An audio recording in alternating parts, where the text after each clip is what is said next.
The glass door exploded inward as the woman crashed through it, blood trailing from her temple, designer heels abandoned somewhere in her desperate flight. Marcus Torres barely had time to drop his wrench before she collapsed against him, her manicured fingers clutching his oil-stained coveralls like a lifeline.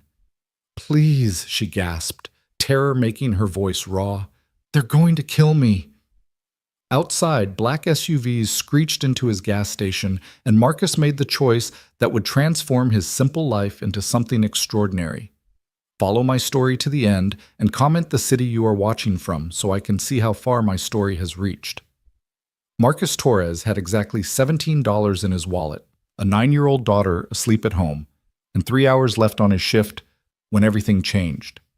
The Texaco station squatted on the edge of Denver like a forgotten relic, its neon sign flickering between open and darkness. Marcus wiped his hands on the same rag he'd been using all week, the oil and grease now permanent residents in the fabric.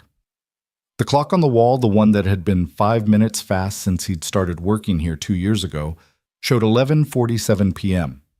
He was under the hood of Mrs. Chen's ancient Corolla, the after-hours repair job that would put an extra $50 in his pocket. $50 that would go straight to Lily's school lunch account, which had been running on empty for 3 days now. His daughter had been packing peanut butter sandwiches without complaint, but Marcus knew. A father always knows. The wrench slipped, skinning his knuckle against the engine block. "Damn it!" He sucked on the wound, tasting copper and motor oil. 3 more hours. Then home to catch 4 hours of sleep before Lily needed to get up for school. Then his day job at Rodriguez Auto, if you could call minimum wage and no benefits a real job. Then back here for another night shift. The cycle that kept them barely afloat. His phone buzzed with a text from Mrs. Patterson next door. "Lily's asleep. Don't worry about waking us when you get home." God bless that woman. Without her, he'd never be able to work these doubles. He typed back a quick thanks, his greasy thumb leaving smudges on the screen. The November wind cut through the garage bay, carrying the smell of snow that would arrive before morning. Marcus pulled his threadbare jacket tighter.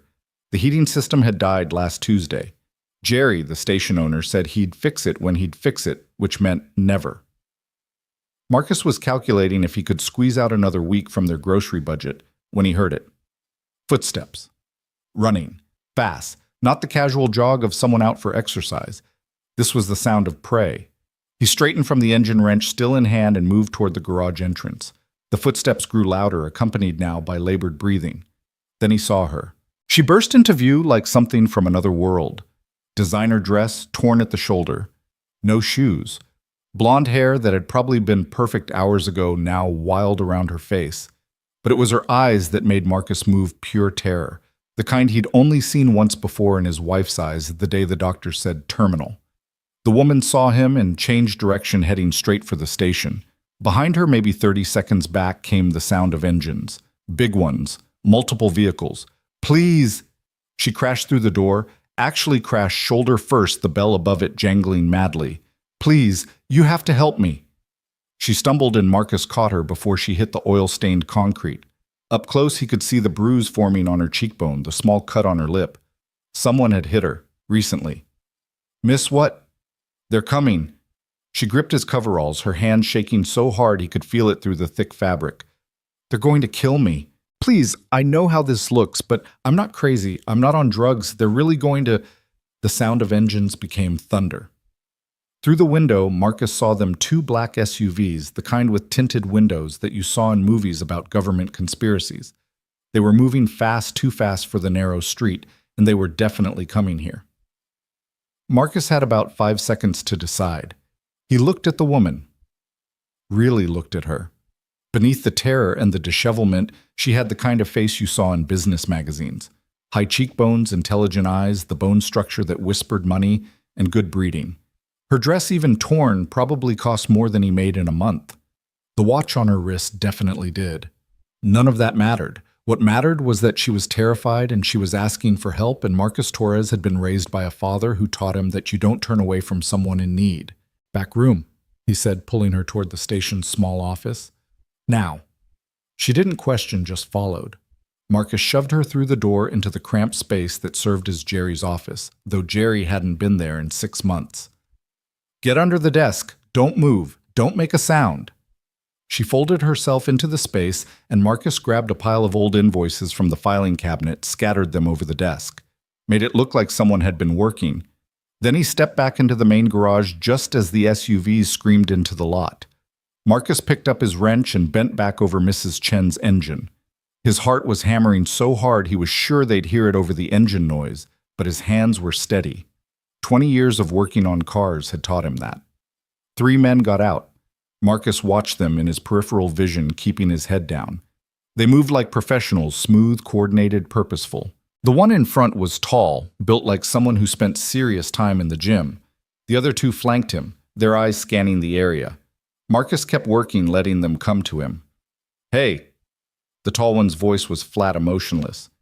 "You seen a woman come through here?" Marcus straightened slowly, wiping his hands on his rag like he had all the time in the world. "Woman?" "Blonde. About 5'7", wearing a blue dress." The man's eyes were cold, calculating. "Would have been in the last few minutes." Marcus shrugged. "Been under this hood for the past hour. Haven't seen anyone." The tall man stared at him for a long moment. Marcus met his gaze, keeping his expression bored, maybe a little annoyed at the interruption. Inside, his pulse raced.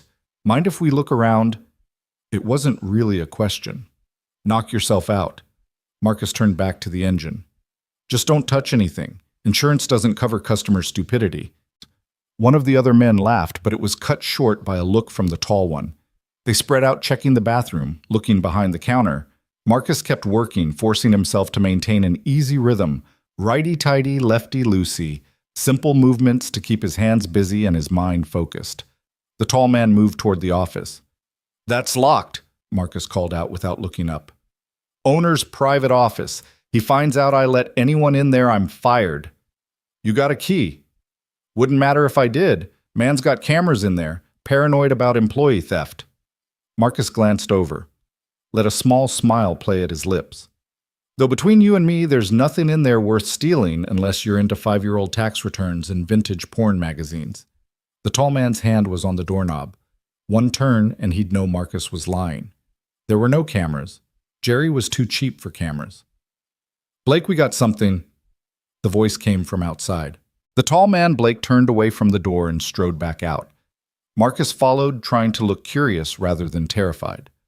One of the men was holding a high-heeled shoe. Designer probably cost more than Marcus made in a week. It was lying by the dumpster like it had been dropped by someone running past. "She went that way," the man said, pointing down the alley that ran behind the station. Blake studied the shoe, then looked back at Marcus. "You sure you didn't see anything?" "Like I said, been working." Marcus crossed his arms. "Look, I don't know what your deal is, but I've got work to do. This car needs to be done by morning, or I don't get paid. So unless you're planning to cover my lost wages..." Blake reached into his jacket, and for a heart-stopping moment, Marcus thought he was going for a gun. Instead, he pulled out a business card. "You see her, you call this number. There's a reward." Marcus took the card without looking at it. How much of a reward? Enough to matter. They got back in their SUVs and peeled out, heading down the alley. Marcus stood there watching their taillights disappear, counting to 100 in his head. Then another 100, just to be sure. When he finally went back to the office, the woman was still under the desk, curled into a ball, so tight it looked painful. She was crying silently, tears streaming down her face. "They're gone," Marcus said softly. She didn't move. "Miss..." "It's okay. They left." Slowly, like she was afraid it was a trick. She uncurled herself and crawled out. Her dress was now torn in 2 places and her stockings were shredded from her run. She stood on shaking legs, using the desk for support. "Thank you," she whispered. "Thank you, thank you, thank you." "You want to tell me what that was about?" She shook her head, then seemed to catch herself. I can't. The less you know, the safer you are." "Lady, 3 guys who look like they eat steroids for breakfast just came looking for you. That ship has sailed." She almost smiled at that. Almost. "You're right. I'm sorry. I'm so sorry. I shouldn't have come here, but I didn't know where else to go, and I saw your light, and I just..." "Hey!" Marcus held up his hands. "It's okay. but those guys are going to figure out pretty quick that you didn't go down that alley. They'll be back. The color drained from her face. You're right. I need to go. I need to. She looked around wildly like she was just realizing she had nowhere to go. My phone. They took my phone, my purse, everything. You got someone you can call family friends. She laughed, but it was bitter. The kind of friends I have would sell me out for a stock tip. And my family thinks I'm in Tokyo for a conference. Marcus studied her. The dress, the watch, the perfect manicure that was now chipped and broken. The way she held herself, even terrified, straight spine, chin up. This was someone used to being in charge. What's your name? She hesitated. Sophia. I'm Marcus. He made a decision he'd probably regret. Look, my truck's out back. Let me close up here and I'll take you somewhere safe. I couldn't. Yeah, you could, and you're going to because those guys will definitely be back, and next time they won't take no for an answer. She stared at him. Why would you do this? You don't even know me. Marcus thought about Lily asleep in her bed, trusting that her father would always keep her safe. He thought about his wife, how she'd made him promise to keep being the good man she'd married even after she was gone. Because it's the right thing to do. He went to the register, pulled out the $40 in cash that was supposed to be tomorrow's deposit, and stuffed it in his pocket. Jerry would be pissed, but Jerry could deal with it. Then he grabbed his jacket from the hook and tossed it to Sophia. Put this on. It's cold out there. The jacket swallowed her, hanging past her hips, the sleeves covering her hands. She looked like a kid playing dress-up, if not for the fear still etched on her face. Marcus led her out the back past the dumpster where the man had found her shoe. His truck sat there, a 1995 Ford F-150 with more rust than paint, held together by prayer and duct tape. He'd been meaning to fix it up, but that required money he didn't have. This is yours.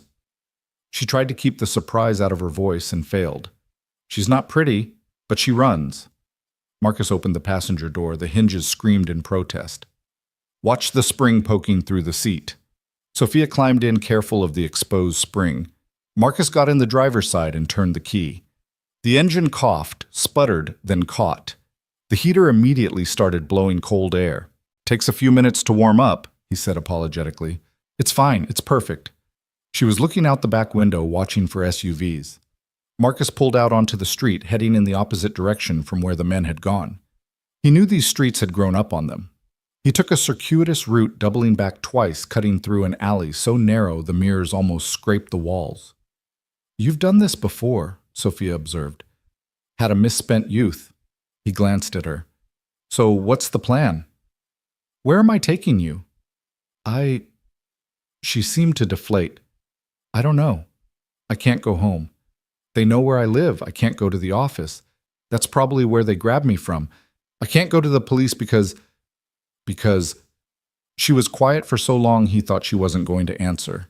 Then, because the people after me have connections, money, power, the kind that makes problems disappear. And you have those things. I thought I did. Her voice was barely above a whisper. Turns out I was wrong. They drove in silence for a while, the truck's engine rumbling through the empty streets. Marcus was trying to figure out what to do. He couldn't take her to his apartment. Lily was there. He couldn't leave her at a hotel with no money, no ID. He couldn't... There's a motel, he said suddenly. The Riverside. It's not fancy, but the owner's a friend. He'll let us pay later. Us? You think I'm leaving you alone tonight? Those guys meant business. You need someone watching your back until you figure out your next move. She turned to look at him fully for the first time. In the dim light from the dashboard, he could see her eyes were green. Bright green, like spring grass. I don't even know your last name. Torres? Marcus Torres? Sophia Chen. She held out her hand, formal despite everything. Her handshake was firm. And Marcus, thank you. I mean it. Most people aren't me. The Riverside Motel was exactly what it looked like, a relic from the 1960s that had seen better decades. All of them. But Tom, the night manager, was an old friend from high school who owed Marcus more favors than either of them could count. Marcus? Tom's face lit up when they walked in, then immediately shifted to concern when he saw Sophia. Everything okay? Need a room, Tom. Quiet one. Around back if you've got it.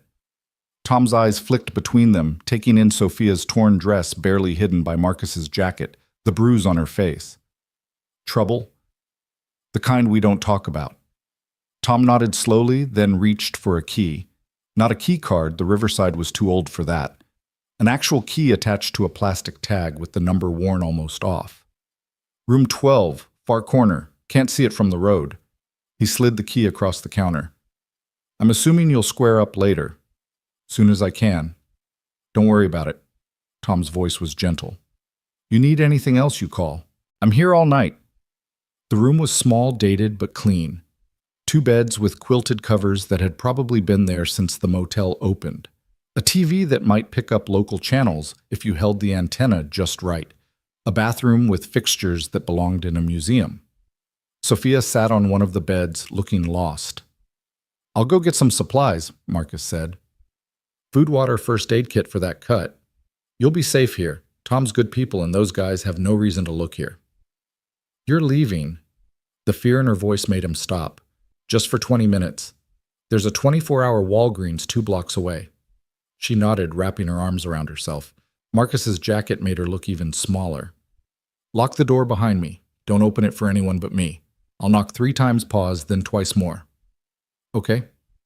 Okay? At Walgreens, Marcus bought what he could with his $40. Bandages, antiseptic bottled water, granola bars, a prepaid phone.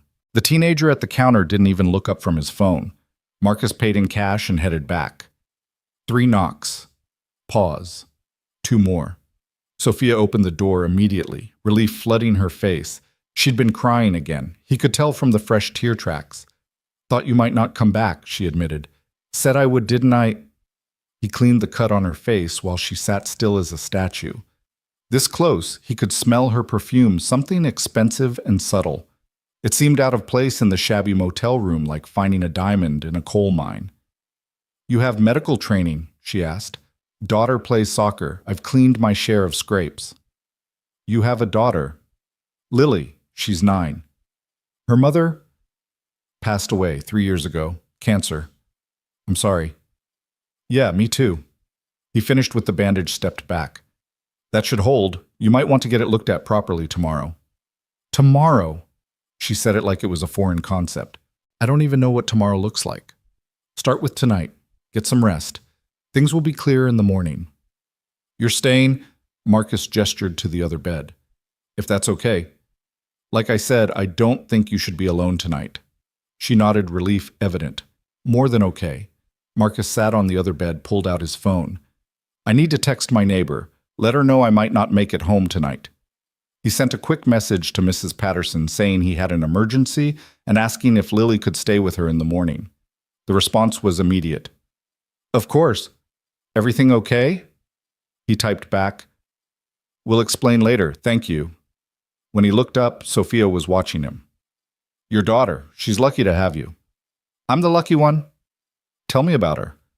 So he did.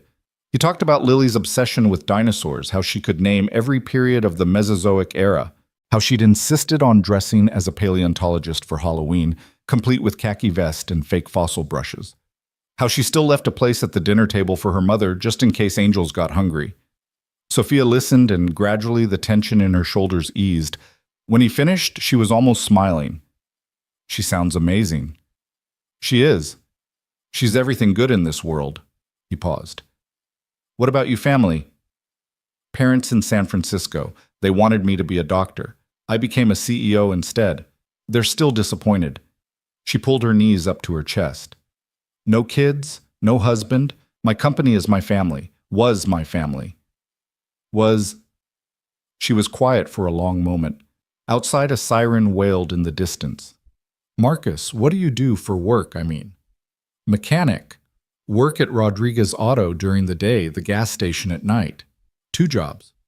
3 if you count the side work. Rent's not cheap even in the bad part of town. And Lily, kids are expensive, but we make it work. That must be hard. Marcus shrugged. It's life. You do what you have to do.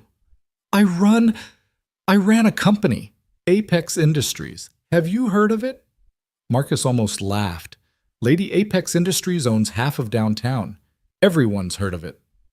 I built it from nothing. Started in my garage with an idea and too much caffeine. 15 years later, we're worth $2 billion. She laughed bitterly. And someone wants me dead because of it. Who? My CFO, Harrison Blake. You met him tonight, the tall one. Marcus's blood ran cold. Your CFO is trying to kill you. He's been embezzling. Millions, maybe tens of millions. I found out 3 days ago. I was supposed to be in Tokyo, but my meeting got canceled. I came back early, went to the office to catch up on work, found some discrepancies in the accounts. Started digging. The more I dug, the more I found. Why not go to the police? With what proof Harrison's been at this for years? He's covered his tracks. And he has connections everywhere. Judges, prosecutors, police commissioners. He's bought them all. So he decided to remove the problem, make it look like an accident, CEO under stress, working too hard, tragic car accident, or suicide. He'd have a story ready. Marcus felt anger building in his chest. Over money. $50 million by my count, maybe more. Marcus whistled low. That's a lot of money. Enough to kill for, apparently. She unfolded herself, stretching out on the bed. I'm sorry. I'm dumping all this on you, and you don't even know me. I know enough. You know I'm trouble. I know you're scared and alone and need help. That's enough for me. She studied him in the dim light from the bedside lamp. You're not what I expected. What did you expect? I don't know, but not this. Not kindness without agenda. In my world, everyone wants something. Maybe you've been in the wrong world. She was quiet for a moment, then, maybe I have. Marcus's phone buzzed. A text from an unknown number. He opened it and his blood ran cold. Mr. Torres, you lied to us tonight. That was unwise. We know she was there. We know you helped her. You have one chance to make this right. Call this number, tell us where she is, and we'll forget this happened. You have until sunrise. After that, we'll have to visit your daughter. Lovely girl Lily. Be a shame if something happened to her. His hands started shaking. Marcus... Sophia sat up. What is it? He showed her the phone. The color drained from her face. Oh God, they know about Lily. Marcus, I'm so sorry. I never meant... Stop. His voice was harder than he intended. This isn't your fault. Yes, it is. I brought this to your door. Your daughter. My daughter is going to be fine. He stood pacing the small room. Because we're going to handle this. How Harrison has resources we can't match. He has men-money connections. He has fear. That's all he has. Fear and greed. Marcus stopped pacing, turned to face her. You said you built a $2 billion company from nothing. Yes, but then you're a fighter, and right now we need to fight. With what I have nothing. No phone, no money, no access to my accounts. You have me. The words hung in the air between them. Sophia stared at him, and something shifted in her expression. The fear was still there, but underneath it, something else. Determination, maybe. Or hope. Why what? She asked. Why would you risk everything for a stranger? Marcus thought about it. Really thought about it. The smart thing would be to call the number, tell them where she was, go home to his daughter. The smart thing would be to protect his own. But Marcus had never been particularly smart. What he'd always been was someone who stood up when standing up was required. Because my daughter is watching, he said finally. Even when she's not there, she's watching. Through my actions, my choices. What kind of man would I be if I taught her to turn away when someone needs help? What kind of father would I be if I showed her that fear wins? Sophia's eyes filled with tears. She really is lucky to have you. We're going to get through this, Marcus said. But we need a plan, and we need to move. They know about this place now. They've probably already tracked my phone. As if on cue, the sound of engines filled the night. Marcus moved to the window, peered through the curtain. 2 black SUVs pulling into the motel parking lot. They're here. Marcus grabbed Sophia's arm and pulled her toward the bathroom. Window, now! The bathroom window was small painted shut, probably decades ago. Marcus grabbed a towel, wrapped it around his fist, and punched through the glass. The sound seemed impossibly loud in the quiet night. "Can you fit?" Sophia was already hiking up her torn dress. "I'll fit." Marcus boosted her up, and she wiggled through, dropping to the ground outside with a soft grunt. Marcus followed, barely squeezing his broader shoulders through the frame. Glass cut through his shirt, drawing blood, but he didn't have time to care. They ran. Behind the motel was a drainage ditch, concrete walls slick with algae. Marcus dropped down first, then caught Sophia as she jumped. Her bare feet splashed in the shallow water running along the bottom. "This way." They moved through the ditch, staying low. Marcus knew these backways from his teenage years when running from cops was just another Friday night. The ditch connected to a storm drain that ran under the highway. If they could make it there. Shouts behind them, flashlight beams cutting through the darkness. "They're coming," Sophia gasped. "Keep moving." The storm drain loomed ahead, a black mouth in the concrete. Marcus didn't hesitate, plunging into the darkness. The water was deeper here, knee-high and freezing. Sophia followed, her breathing echoing off the curved walls. They waded through absolute blackness, guided only by touch and the sound of water.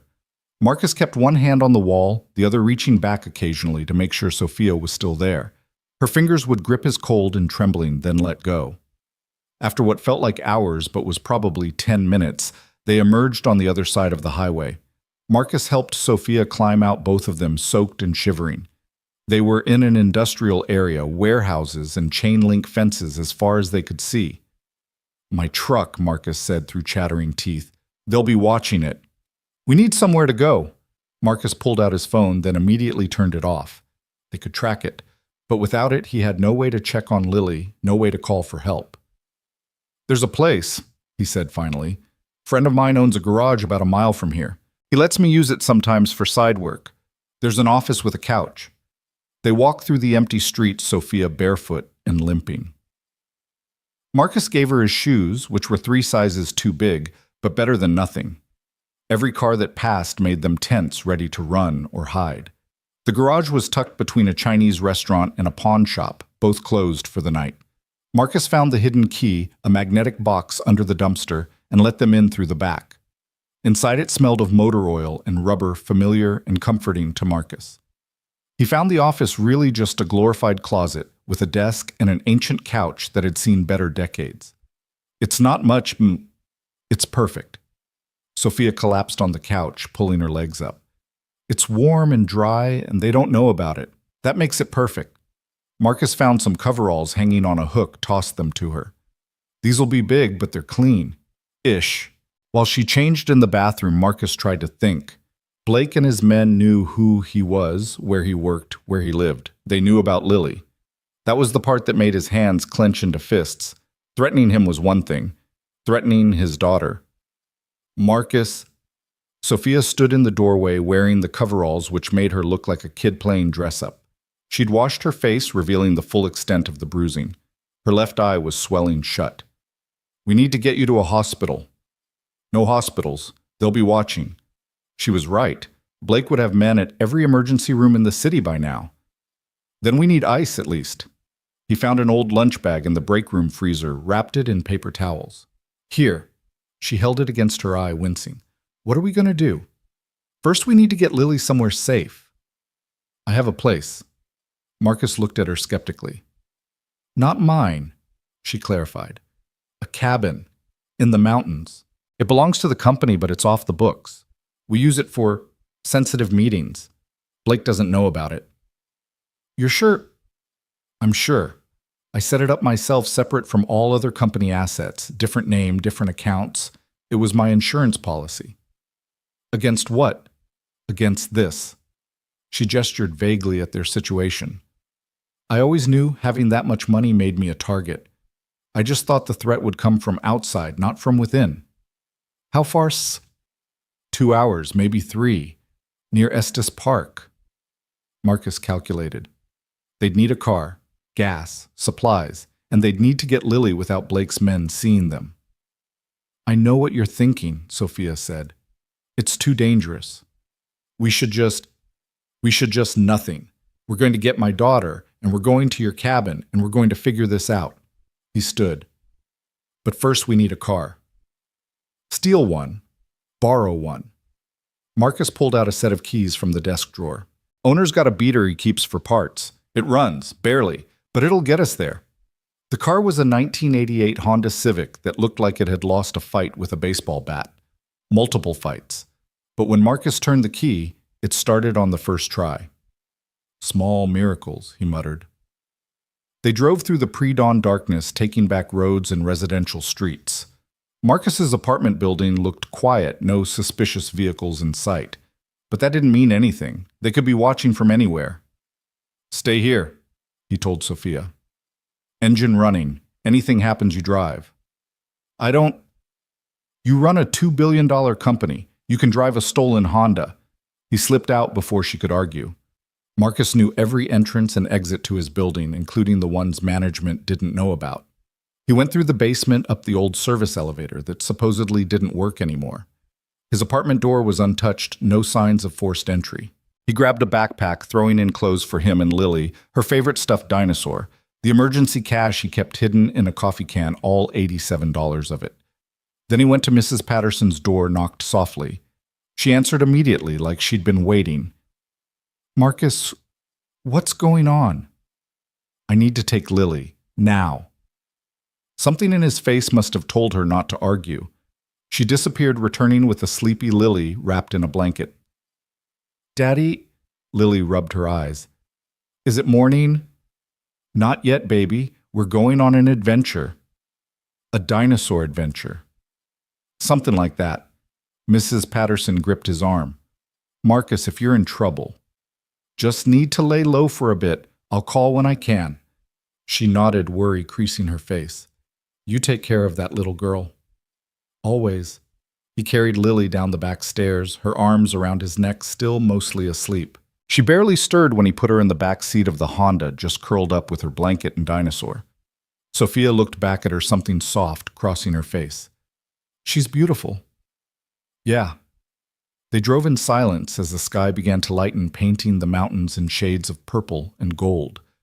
Lily woke up as they left the city, sitting up with the sudden alertness children possess. Daddy, where are we going? To a cabin in the mountains. Whose cabin? My friend's. He gestured to Sophia. This is Sophia.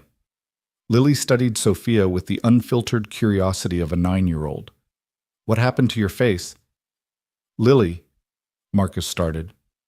I fell, Sophia said simply. It was silly of me. My dad says you should always watch where you're going. Your dad is very smart. Lily seemed to accept this. Are you Daddy's girlfriend? Marcus nearly drove off the road. Lily. What Tommy's dad has a girlfriend. She brings him donuts. She's just a friend who needs help, Marcus said firmly. Oh. Lily sounded disappointed, then brightening. Do you like dinosaurs? I don't know much about them, Sophia admitted. Lily's eyes lit up. For the next hour, she gave Sophia a comprehensive education on dinosaurs, covering everything from the Triassic period to why velociraptors were misrepresented in movies. Sophia listened with what seemed like genuine interest, asking questions that made Lily beam. You're really smart, Sophia told her. Daddy says I get it from my mom. Lily's voice went quiet. She was really smart too. I bet she was. They stopped once for gas, Marcus paying cash while keeping his baseball cap pulled low. The attendant barely looked at him. Sophia stayed in the car with Lily, teaching her a clapping game she remembered from her own childhood. The cabin appeared just as the sun reached its zenith, tucked into a grove of aspens whose leaves shimmered gold in the light. It was bigger than Marcus had expected, all glass and natural wood modern, but somehow fitting perfectly into the landscape. This is your secret cabin, Marcus asked. The company's secret cabin. Well, mine, really. I'm the only one with the access codes. She punched numbers into a hidden keypad, and the door clicked open. Inside was all clean lines and expensive furniture, a kitchen that looked like it had never been used, floor-to-ceiling windows with views of the mountains. Whoa, Lily breathed. It's like a fancy hotel. There are 3 bedrooms upstairs, Sophia said. Full pantry satellite phone that can't be traced, and she opened a panel in the wall, revealing a safe. Emergency supplies. She pulled out cash, lots of it, multiple phones and what looked like passports. Marcus stared. You really did plan for this? I'm paranoid. Or I was. Turns out not paranoid enough. Lily had discovered the TV, which was roughly the size of Marcus's entire living room wall. Daddy, can I watch cartoons? Sure, baby. While Lily settled in with some animated show about rescue dogs, Marcus and Sophia sat at the kitchen island. Now what, Marcus asked. Now I figure out how to prove what Harrison's been doing. I need to access my company's servers, but remotely without him knowing. You can do that? I built most of our systems. I left myself back doors he doesn't know about. She pulled out one of the phones from the safe. But first I need to make sure you and Lily are protected. We're fine. No, you're not.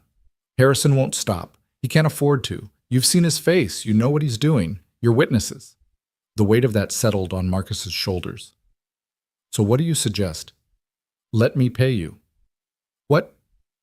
$100,000. Cash. Right now. Take Lily and disappear for a while. Take a vacation. Hell, take a year. By then I'll have dealt with Harrison. Marcus stared at the stack of cash she'd pulled from the safe. More money than he'd see in 2 years of working multiple jobs. Enough to give Lily everything she needed, everything she deserved. No. Sophia blinked. No, I don't take payoffs. It's not a payoff, it's compensation for the danger I've put you in. The answer's still no. Marcus, be practical. Think about your daughter. I am thinking about her. What lesson does it teach if I take money to walk away when someone needs help? Sophia stared at him like he was speaking a foreign language. You're serious. Dead serious. Most people would take the money. I'm not most people. She laughed, but it wasn't bitter this time. No, you're definitely not. From the living room, Lily called out, Daddy, I'm hungry. The pantry's fully stocked, Sophia said. I can cook something. You cook. I used to, before I became too important to do normal things. There was sadness in her voice. They made lunch together, grilled cheese and tomato soup, Lily's favorite. Sophia moved awkwardly in the kitchen at first like she was remembering skills she hadn't used in years, but gradually she relaxed, even laughing when Lily insisted on cutting her sandwich into dinosaur shapes with cookie cutters they found in a drawer. Someone's been here with kids, Sophia murmured, looking at the cookie cutters. Whose cabin is this, really? Marcus asked. Mine, but I had hoped. I bought it thinking maybe someday I'd have a family, kids to bring here. She shrugged. Stupid right. I can barely take care of myself. Not stupid, Marcus said. Hopeful. After lunch, Lily explored the cabin, declaring it the best adventure ever, while Marcus and Sophia worked on their problem. Sophia had connected to her company's servers, her fingers flying over the laptop keyboard. There, she said finally. I'm in. What are you looking for? Transaction records, email trails, anything that proves Harrison's been stealing? Her face darkened as she read. Oh my God. What? It's worse than I thought. He's not just embezzling. He's been selling company secrets, our research, our contracts, our bid proposals, everything. To who? Competitors, foreign companies, anyone who'd pay. She kept scrolling, her face growing paler. Marcus, he's destroyed everything I built. Even if I stop him, the company might not survive this. You'll rebuild. With what, my reputation will be ruined. Who's going to trust a CEO who let this happen under her nose? Marcus didn't have an answer for that. Sophia's phone rang, not one of the burners, but her real phone, which she'd said was secure. She looked at the caller ID and her face went white. It's Harrison. Don't answer. But she already had putting it on speaker. Hello, Sophia. Blake's voice was calm, conversational. Having fun playing house? Harrison. I have to admit you've impressed me. The cabin was clever, off the books, untraceable. Except you forgot one thing. Sophia's hands were shaking. What? I've been watching you for years. I know all your hiding spots, all your backup plans. Did you really think I didn't know about the cabin? Marcus moved to the window. Through the trees he could see movement, vehicles approaching. They're here, he said. Oh, and Sophia. Blake's voice turned harder. This time, I'm not sending the B team. These are professionals, military training.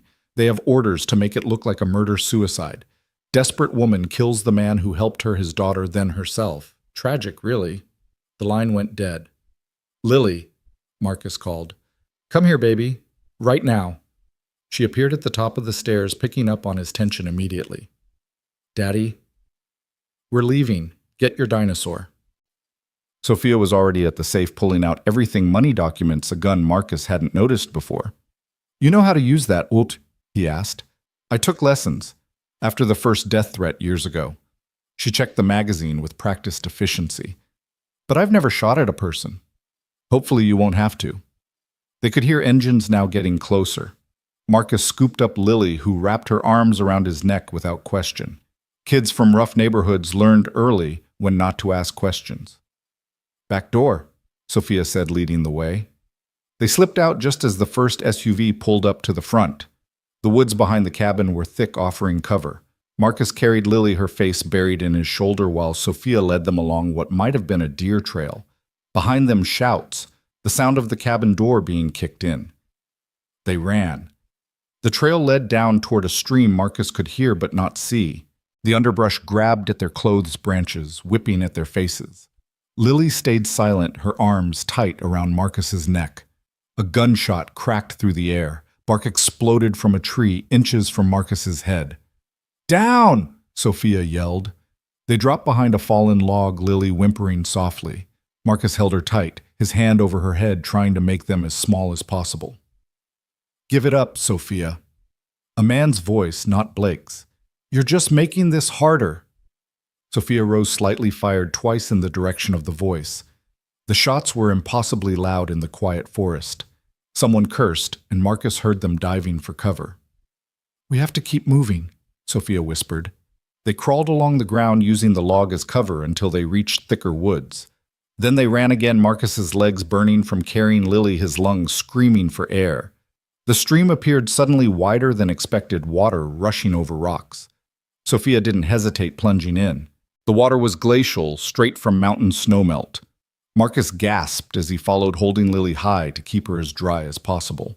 They waded downstream, the current trying to knock them over stones slippery under their feet.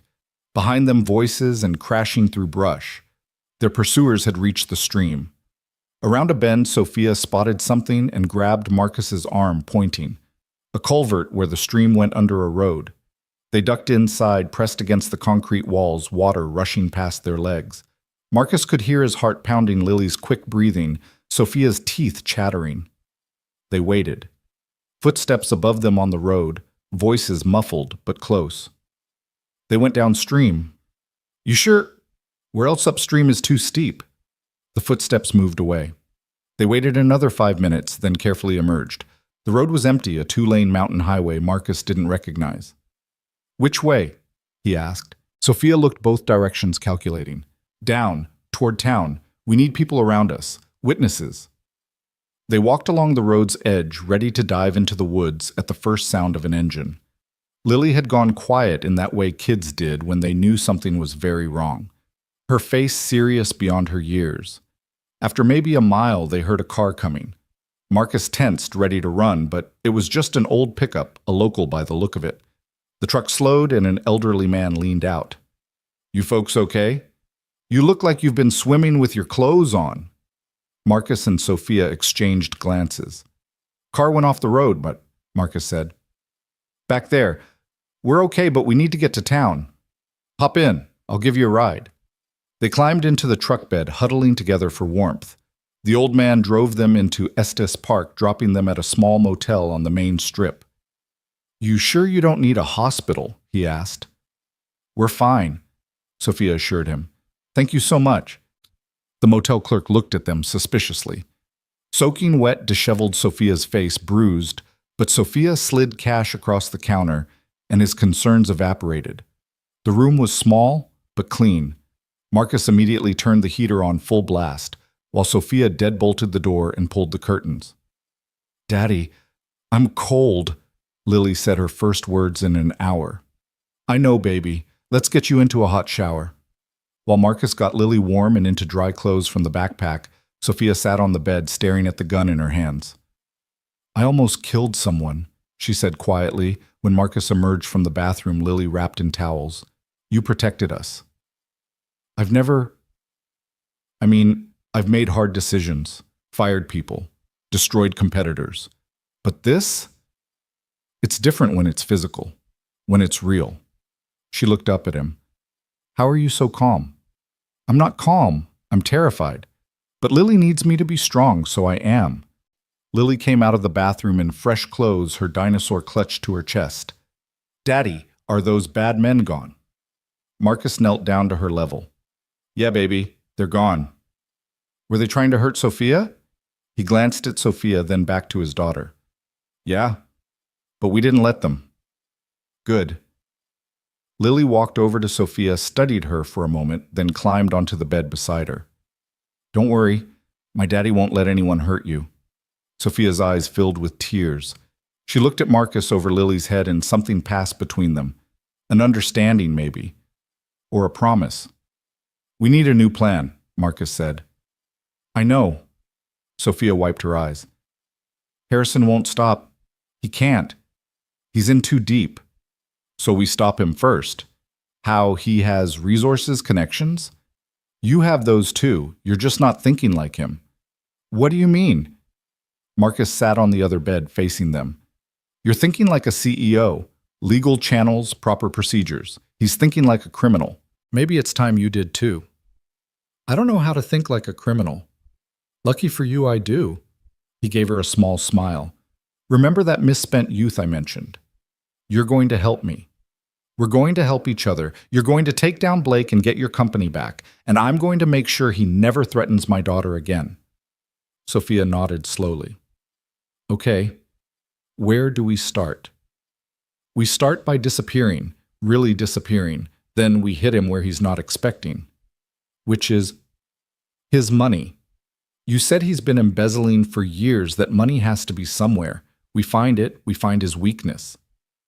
From the bed, Lily piped up. Are we going to be like spies? Marcus ruffled her hair. Something like that, kiddo? Cool. Can I have a code name? Despite everything, Sophia laughed. What code name do you want? Lily thought seriously. Velociraptor. That's a pretty fierce code name, Sophia said. Velociraptors were smart and worked in packs, Lily explained. Like us. Marcus met Sophia's eyes. Out of the mouths of babes. Okay, Velociraptor, he said. Let's figure out how to catch the bad guys. The Denver Public Library's main branch rose like a fortress of glass and steel against the morning sky. Marcus stood across the street watching the early morning foot traffic cataloging exits and entrances. Beside him, Sophia adjusted the baseball cap that hid most of her bruised face. You sure about this? Marcus asked. The library has public computers, no registration required if you know which ones to use. I can access my offshore accounts from there. It had been 3 days since Estes Park. 3 days of cheap motels, gas station food, and constantly looking over their shoulders. Lily was at a McDonald's play place 2 blocks away with $70 in her pocket and strict instructions to call 911 if Marcus didn't return in an hour. They entered separately. Marcus first, just another construction worker on break.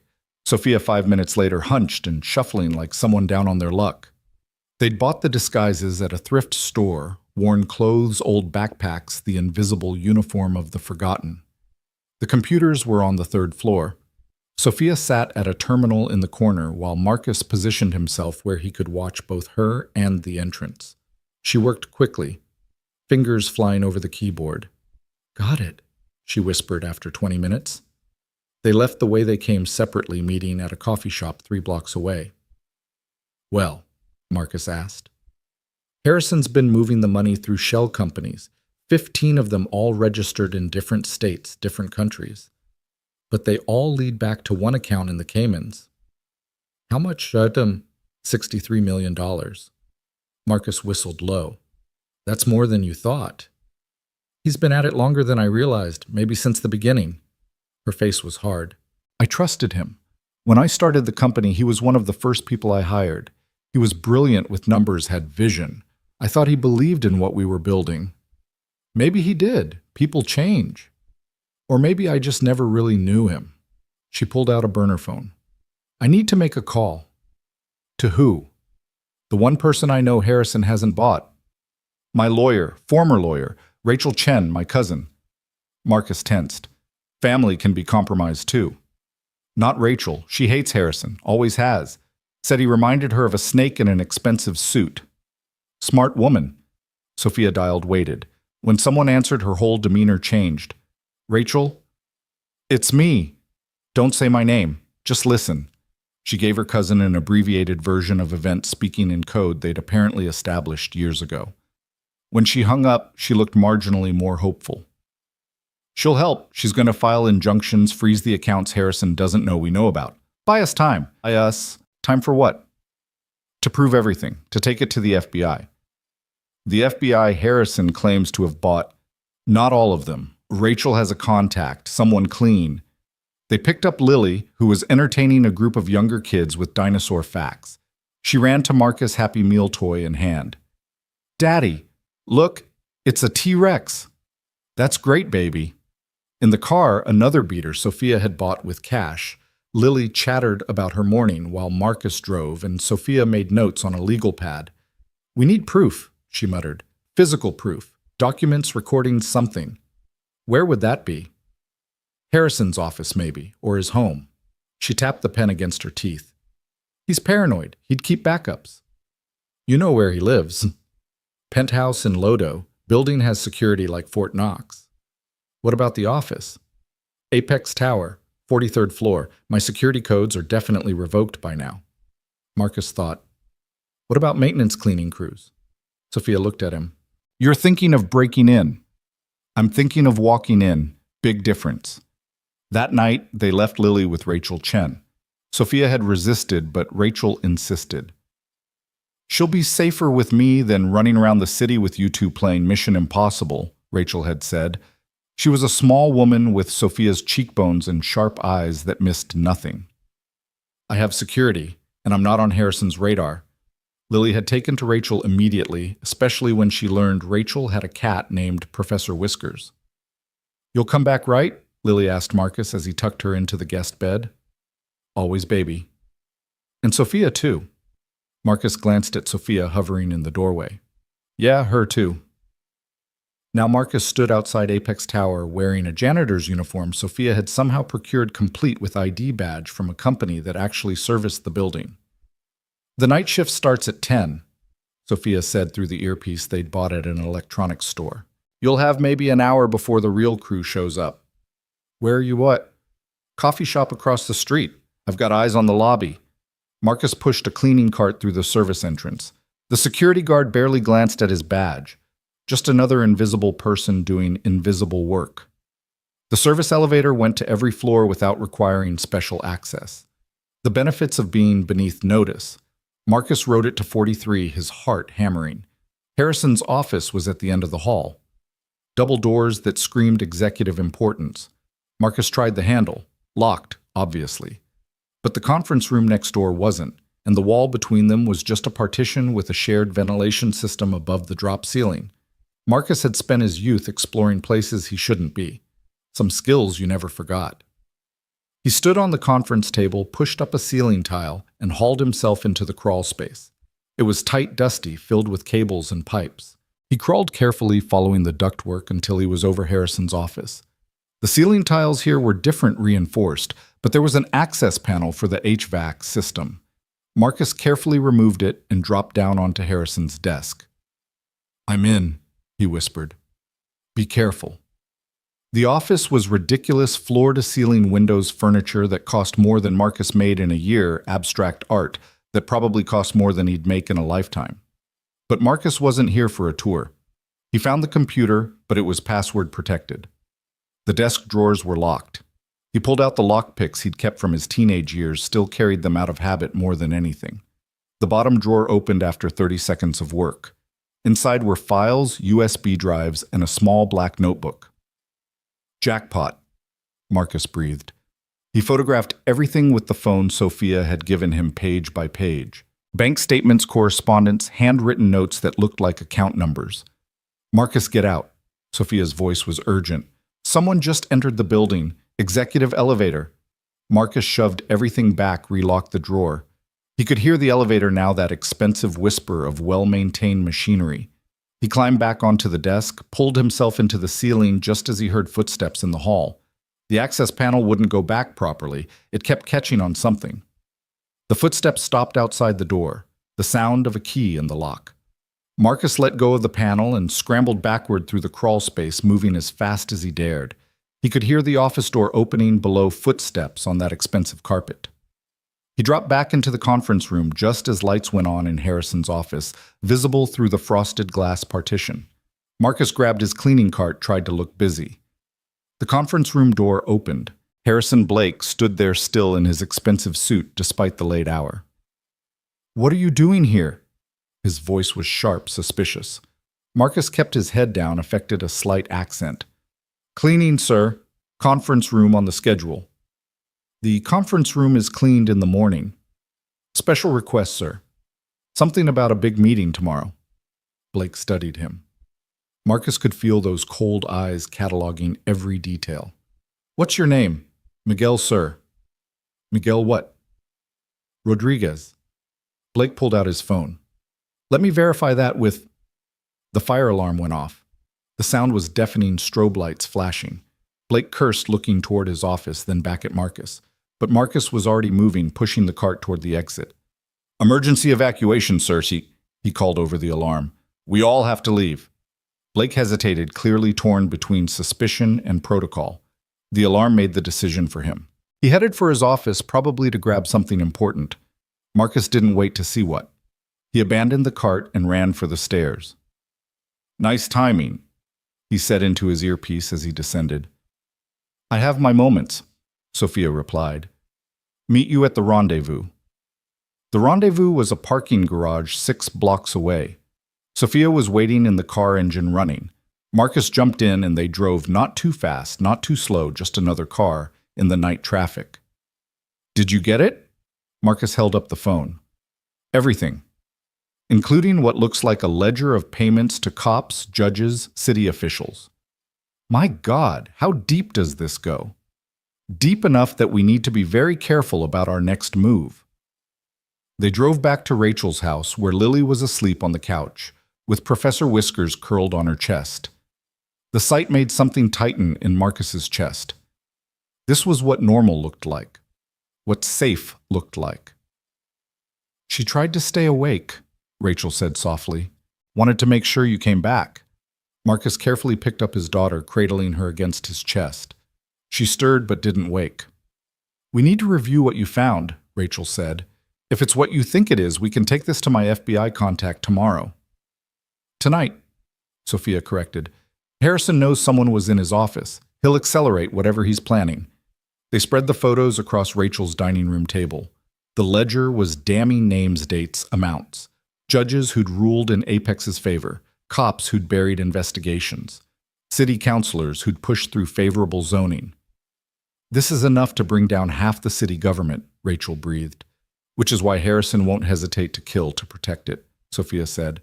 "These people won't let him fall. He knows too much." "So what do? We make it public, all of it, before they can stop us."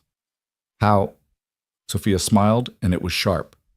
"I call a press conference tomorrow morning. As CEO of Apex Industries. Harrison will try to stop you. He'll try. But I'm done hiding. Done running." She looked at Marcus. "What do you think?" Marcus thought about Lily asleep in the next room, about the life they'd built, small and struggling, but theirs, about what would happen if they failed. "I think it's time to end this." Rachel made calls through the night, reaching out to journalists she trusted, setting up the conference at a hotel downtown. Sophia worked on her statement, crafting each word carefully. Marcus sat by the window watching the street, the gun they'd taken from the cabin within reach. As dawn broke over Denver, Sophia stood from the table, exhausted but determined. "I need to look like myself," she said. "Like the CEO, not a refugee." Rachel produced a suit from her closet, designer, still with tags. "I bought it for a court appearance, never wore it." It fit Sophia perfectly. Marcus watched her transformation. Hair pulled back, makeup covering the worst of the bruising posture, straightening into command. She looked like the woman from the magazine covers he'd seen at grocery store checkouts. "You clean up nice," he said. You should see me when I haven't been running for my life. Maybe I will. Something passed between them there and gone. Lily woke up, rubbing her eyes. Are we going home today? Not yet, baby, Marcus said. But soon. Is Sophia going to that important meeting she was practicing for? Yeah, she is. Lily walked over to Sophia, looked up at her. You look pretty, but also scary. Like a queen. Queens have to be a little scary sometimes, Sophia said, to protect their kingdom. Exactly. The press conference was scheduled for 9 a.m. By 8:30, they were in position. Rachel and Sophia in the Hotel Marcus across the street with sight lines to all entrances. Lily was with Rachel's assistant, a grandmotherly woman named Mrs. Chen, at a park several miles away. Reporters are arriving, Rachel reported through the phone. Marcus watched black sedans pull up to the hotel. Not reporters. You've got company. 4 cars, professional drivers. Harrison's people. Has to be. We continue as planned. The conference room filled quickly. Marcus recognized some faces from the news, others from the photos in Harrison's ledger. They all looked nervous. At exactly 9, Sophia walked in. The room erupted in questions, flashes from cameras. She stood at the podium waiting for quiet. Thank you for coming, she began. 3 days ago, an attempt was made on my life. The person responsible was Harrison Blake, CFO of Apex Industries. The room exploded again. Sophia raised her hand for silence. Mr. Blake has been embezzling from Apex Industries for over 8 years. The total amount stolen exceeds $60 million. But that's not why he tried to kill me. She clicked a remote. The screen behind her showed the first page of the ledger. He tried to kill me because I discovered this. Marcus watched the room react. Some reporters leaned forward, hungry for the story. Others, the ones on Harrison's payroll, shifted uncomfortably. This is a record of bribes paid to public officials, law enforcement, and members of the media. That caused a stampede. Half the room tried to leave at once. Security guards, real ones hired by Rachel, blocked the exits. No one leaves until I'm finished, Sophia said, her voice cutting through the chaos. From his position, Marcus saw movement. 3 men pushing through the lobby, heading for the conference room. He recognized the walk, the purpose. Military.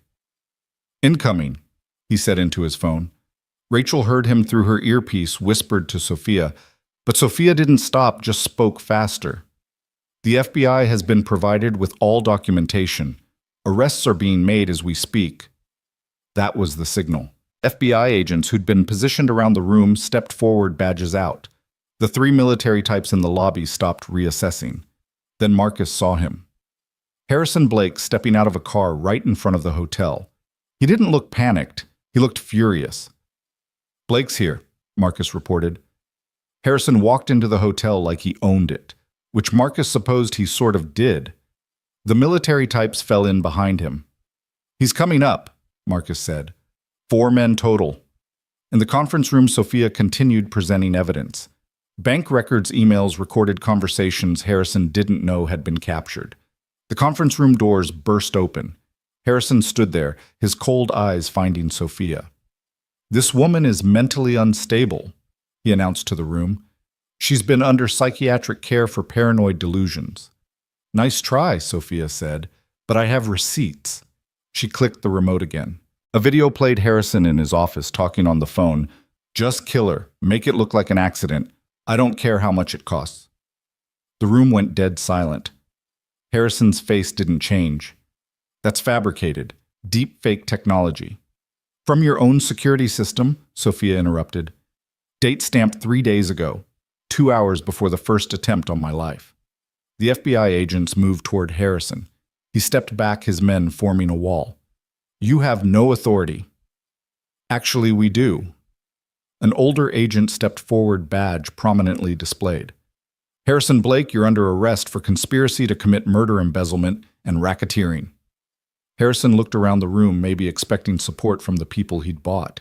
But they were all either already in custody or desperately trying to distance themselves. His eyes found Sophia again. You stupid bitch. You have no idea what you've done. I've taken back my company. You've destroyed it, Without me, Apex is nothing. We'll see about that. The agents moved in. Harrison's men stepped aside. Mercenaries were practical about lost causes. As they cuffed him, Harrison looked at Sophia one more time. This isn't over. Yes, she said quietly. It is. They let him out. The reporters surged forward, shouting questions. Sophia answered them calmly, professionally, like she hadn't just faced down the man who'd tried to kill her. Marcus made his way to the hotel, pushing through the crowd.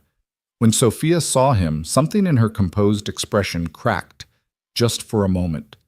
She stepped away from the podium, and suddenly she was just a tired woman who'd been running too long. We did it, she said. You did it. No, we. She looked at him, and there was something in her eyes he couldn't quite read.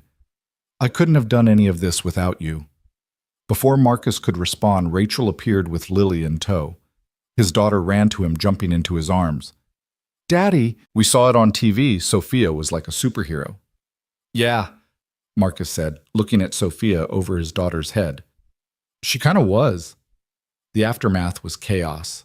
Interviews, statements, federal agents wanting to go over every detail. But finally, as the sun set over Denver, they found themselves back at Rachel's house. Lily was asleep again, this time in her own bed. Professor Whiskers had claimed her as his person, purring on her pillow. Marcus and Sophia sat on the back porch, beers in hand, the first alcohol either had touched in days. So what now? Marcus asked. Now I rebuild. The board will probably fire me, too much scandal, even though I was the victim. I'll fight it, but... She shrugged. Maybe it's time for something new anyway. Like what? I don't know, something smaller, something where I actually know all my employees. She looked at him. What about you? Back to work, I guess. The gas station, the shop. Bills don't pay themselves. Marcus. She hesitated. I want to offer you something, not charity, a job. He raised an eyebrow. Head of security for whatever I do next. You've more than proven yourself. I fix cars, Sophia. I'm not a bodyguard. You're someone I trust. That's worth more than any resume. Marcus thought about it. A real job with real pay. Benefits, stability for Lily. Can I think about it? Of course. She stood. I should go. Let you get back to your life. Sophia, she turned. Thank you. For protecting Lily when those men came. For making sure she was safe. She's an amazing kid. You've done a great job with her. Her mom did most of it. I'm just trying to keep up. Sophia smiled. I think you're doing better than you know. After she left, Marcus stood on the porch for a long time, thinking about how much had changed in just a few days. How a simple act of kindness had spiraled into something that transformed everything. His phone buzzed. A text from Sophia, dinner tomorrow. My treat. Somewhere with dinosaur nuggets for Lily. Marcus smiled and typed back, it's a date. Then he went inside to check on his daughter, his miraculous dinosaur-obsessed daughter, who'd somehow stayed innocent through all of this. She was sleeping peacefully, one arm around Professor Whiskers, the other clutching her T-Rex toy. Everything he'd done, every risk he'd taken, had been for her. To show her that standing up for others mattered. That doing the right thing was worth it even when it was dangerous. Looking at her now, safe and dreaming, he knew he'd do it all again. The ballroom at the Brown Palace Hotel glittered with 1,000 lights, each crystal in the chandeliers catching and throwing back the glow. Marcus stood at the entrance tugging at his rented tux's collar for the 10th time. Beside him, Lily wore a deep purple dress that Rachel had insisted on buying her dinosaur purse clutched in her hands. Stop fidgeting, Sophia whispered, appearing at his elbow. She wore an elegant black gown that probably cost more than his truck, but she'd been wearing it when she'd spent 20 minutes in the hotel bathroom, throwing up from nerves. You're one to talk, Marcus muttered back. It had been 3 weeks since Harrison's arrest. 3 weeks of testimony documentation and watching Apex Industries' stock price crater. Tonight's gala was Sophia's Hail Mary, a chance to restore confidence, to show Denver's elite that the company could survive. Remember, Rachel said, joining them in a severe gray suit. You just have to get through the presentation, show them the recovery plan, the new transparency measures. I know. Sophia cut her off. I've only practiced it 500 times. 612, Lily piped up. I counted. Despite the tension, Sophia smiled. Over the past weeks, Lily had become her unexpected shadow, showing up at Rachel's house where Sophia was staying, full of dinosaur facts and unfiltered observations that somehow made everything bearable. They entered together a strange family unit that shouldn't have worked, but did.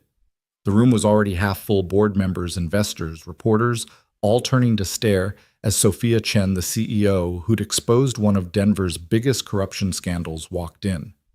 Marcus scanned the room professionally. In the 3 weeks since agreeing to be her security consultant, not head of security, he'd insisted just a consultant he'd learned to read rooms differently. Exit points. Potential threat safe zones. Harrison's lawyer, Sophia murmured, nodding toward a cluster of suits near the bar. I see them. They can't do anything here. Too public. Doesn't mean they won't try something else. The presentation was in an hour. Until then, Sophia had to mingle to reassure to play the confident leader, even as her company bled talent and contracts. Marcus watched her work the room, shaking hands, making small talk, never letting the strain show. Lily, meanwhile, had found the dessert table. One plate, Marcus warned. It's for scientific research, she said seriously. I need to categorize the different chocolate types. A man approached while Marcus was distracted by his daughter's sugar consumption. Tall, silver-haired, expensive suit that he wore like casual clothes. Marcus recognized him from the files James Morrison, Apex's biggest investor. Mr. Torres, isn't it? Marcus turned instantly alert. Mr. Morrison. The hero of the hour, the man who saved our CEO. His smile was razor sharp. Tell me what's a mechanic doing playing bodyguard, looking out for a friend. A friend? How quaint. Morrison sipped his whiskey. You know, Mr. Torres, Sophia Chen is brilliant, but she's also naive. She thinks exposing Harrison solved her problems. She doesn't understand that he was just a symptom. Symptom of what? The reality of business at this level. Sometimes unfortunate compromises must be made. Harrison understood that. Sophia doesn't. Marcus felt his jaw tighten. Harrison was a thief and a would-be murderer. Harrison was a pragmatist who got greedy. There's a difference. Morrison's eyes were cold. The board meets tomorrow. We'll be discussing Sophia's future with the company. Perhaps you should prepare her for disappointment. He walked away before Marcus could respond. Across the room, Sophia was in animated conversation with a group of reporters, but Marcus saw the moment she noticed Morrison leaving. Her smile flickered. Daddy, that man was mean, Lily said, appearing with chocolate on her face. Yeah, baby, he was. Is he going to hurt Sophia? Not if I can help it. The presentation time arrived too quickly. Sophia took the stage and the room quieted. She looked small up there alone under the lights, but her voice was strong when she spoke. 3 weeks ago, Apex Industries discovered a cancer in its leadership. We cut it out. The surgery was painful, costly, but necessary. Tonight I want to talk about recovery. She clicked through slides, new financial projections, restructuring plans, transparency initiatives. The audience was attentive but cold like judges at a trial. Then the lights went out. Not just the presentation system, everything. The ballroom plunged into darkness. People gasped, chairs scraped. Emergency lighting kicked in a second later, casting everything in harsh red. Marcus was already moving, pushing through the crowd toward the stage. He found Sophia standing frozen at the podium. We need to go, now. But the presentation? Now, Sophia. He grabbed her hand, pulled her toward the side exit. Behind them, voices rose in confusion. Then Marcus heard something that made his blood freeze the fire alarm, but wrong somehow stuttering instead of steady. That's not a malfunction, he said. They burst into the service corridor just as smoke began seeping under the ballroom doors. Not fire smoke, something chemical, thick and white. Tear gas? Marcus identified his eyes already starting to water. They ran down the corridor, Sophia struggling in her heels. She kicked them off without breaking stride. Behind them, Marcus could hear coughing, shouting, chaos. Lily. Marcus's heart stopped. His daughter was back there. She's with Rachel. Sophia gasped. Rachel took her out for ice cream during the presentation. Remember? Relief flooded through him. Rachel had insisted, saying Lily didn't need to sit through boring business talk. Thank God for overprotective lawyers. They reached a service elevator, but it was dead. The stairs then. They climbed Sophia's dress tangling around her legs. She hiked it up to her knees and kept going. Who would do this? She panted. Someone who wanted to send a message.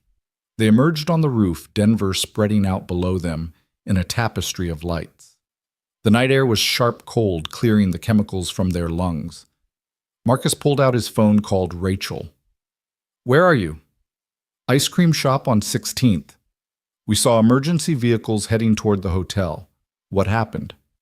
Someone gassed the presentation. We're okay. Stay where you are. Marcus. He heard Lily's voice in the background. Is Daddy okay? I'm fine, baby, call. He called out. Stay with Rachel. I'll be there soon. He hung up, turned to find Sophia sitting on an air conditioning unit, her dress torn, makeup smeared, looking nothing like the polished CEO from an hour ago. This is never going to end, she said quietly. Harrison's in jail, but his allies aren't. They won't let me rebuild.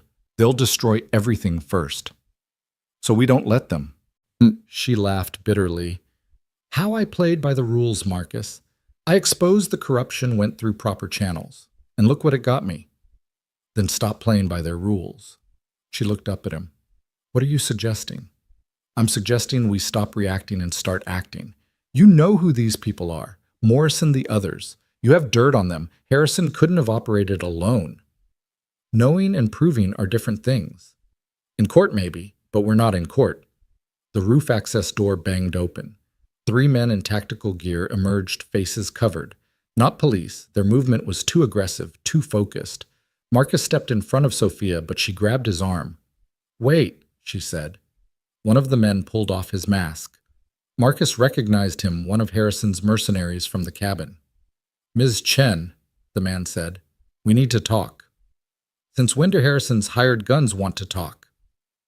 Since Harrison stopped paying us. The mercenary's smile was humorless.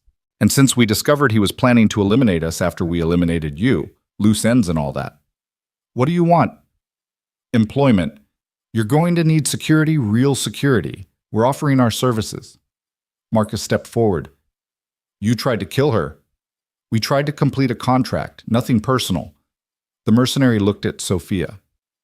Ms. Chen, you're about to be in a war. The people Harrison was protecting, they can't afford to let you win. You need soldiers. I don't hire killers. Then you'll lose. The mercenary was blunt. Morrison's already arranged for the board to vote you out tomorrow.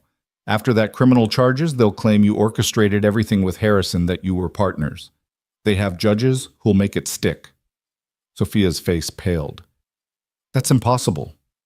Ma'am, these people own impossible. They buy it wholesale and sell it retail. He pulled out a phone, showed her something on the screen. Security footage from tonight. Edited. Shows you setting the gas canisters. The video was convincing. Sophia entering a service room handling what looked like the devices. It was fake, had to be, but it looked real. This goes live tomorrow, unless you disappear tonight, the mercenary said.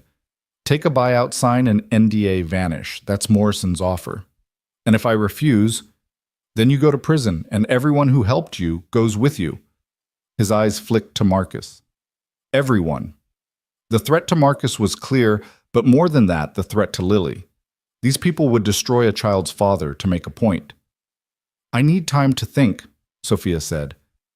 You have until dawn. After that, the video goes wide. The mercenary and his team left the way they came. Marcus and Sophia stood alone on the roof, the city lights below seeming suddenly cold. We have to run, Sophia said. Take Lily and run. I'll give you money. No. Marcus, you don't understand. They'll destroy you. Your daughter will grow up knowing her father ran when things got hard. That's not happening. This isn't your fight. It became my fight the moment they threatened my kid. Marcus pulled out his phone. And now we make it theirs. He called a number he hadn't used in years. It rang 3 times before a gravelly voice answered. Christ, Marcus, this better be important. Tommy, it's important. I need the crew. A pause. The crew hasn't existed for 5 years. It does tonight. Usual place, 1 hour. This about what's on the news? The gas thing at the Brown Palace. Yeah. Shit. All right, I'll make calls. Marcus hung up, turned to find Sophia staring at him. The crew. Some friends from my misspent youth. People who know how to handle problems outside the system. Marcus, I can't ask you to. You're not asking, I'm telling. These people want a war fine, but they're not going to like how we fight. They made their way off the roof down through the chaos of evacuation. The hotel was swarming with real police now, firefighters, EMTs treating people for gas exposure. In the confusion, no one noticed them leave. The ice cream shop was closed, but Rachel had kept it open with what must have been a substantial cash offer. Lily ran to Marcus the moment he entered, throwing her arms around his waist. Daddy, there were fire trucks and everything. I know, baby. Pretty exciting, huh? Was it bad guys again? Marcus met Sophia's eyes over his daughter's head. Yeah, but we're handling it. Rachel pulled them aside while Lily returned to her sundae. I've been making calls. Morrison's moving fast. He's got proxies buying up shares, calling in favors. By tomorrow's board meeting, he'll have control. Then we stop him tonight, Marcus said. How? By being worse than he is. The usual place was a garage in 5 Points, officially closed, but never really empty. Tommy was already there when they arrived, 6'4" of tattooed muscle, gone slightly soft but still intimidating. Others trickled in: Luis, who ran cybersecurity for banks now, but used to hack ATMs for fun. Maria, who'd become a paramedic but could still pick any lock in the city. Diego, who'd gone straight and become a cop but remembered where he came from.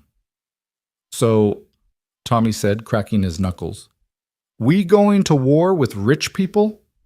Something like that, Marcus replied. He laid out the situation. Morrison, the fake video, the threats. His old crew listened, faces growing darker with each detail.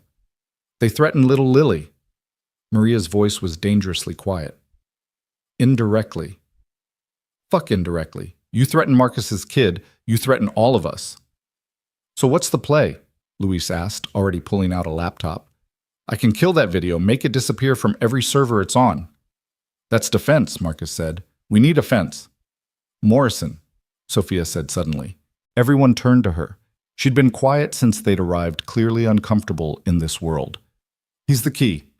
He's coordinating everything. If we can compromise him, lady people like Morrison don't get compromised, Tommy said. They're bulletproof.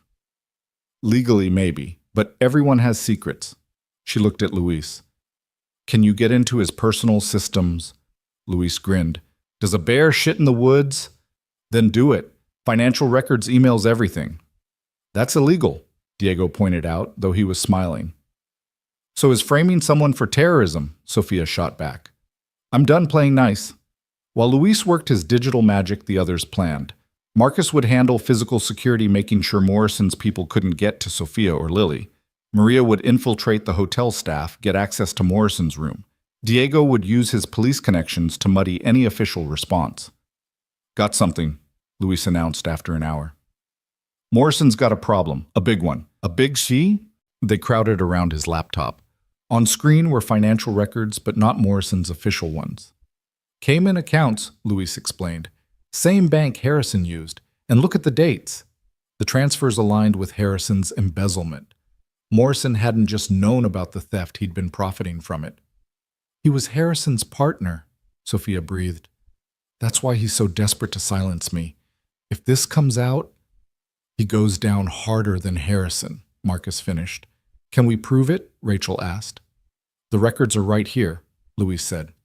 Illegally obtained. Inadmissible. In court, Marcus said. But the court of public opinion, the FBI's forensic accountants, once they know where to look. Sophia was already pulling out her phone. I need to make a call. She dialed a number, put it on speaker. A tired voice answered the FBI agent from the press conference. Agent Coleman, it's Sophia Chen. I have information about James Morrison. Ms. Cheney sits 3 a.m. James Morrison was Harrison Blake's partner in the embezzlement. I'm sending you records now. Cayman accounts, transaction histories, everything. How did you obtain these records? Does it matter? Just look at them. Follow the money. You'll find everything you need. She hung up before he could respond, then turned to Luis. Send it. Everything. Already done. Also sent copies to the Wall Street Journal, Washington Post, and every financial blogger I could find. Morrison's going to know it was us, Rachel warned. Good, Sophia said. Let him. Marcus's phone rang. Unknown number. He answered, putting it on speaker. Mr. Torres, Morrison's voice cold with fury. You've made a serious mistake. Have I? That information is fabricated. No one will believe it. Then you've got nothing to worry about. A pause. What do you want? Marcus looked at Sophia. She took the phone. I want you gone, James. Resign from the board. Sell your shares, disappear. You're insane. I'm motivated. There's a difference. Her voice was steel. You have until the market opens, 9:30 a.m. After that, everything goes wide. Not just the financial records, everything. Every dirty deal, every bribe, every affair. Luis is very thorough. Hey, Luis said cheerfully in the background. Tell him about the senator's wife. That's a fun one.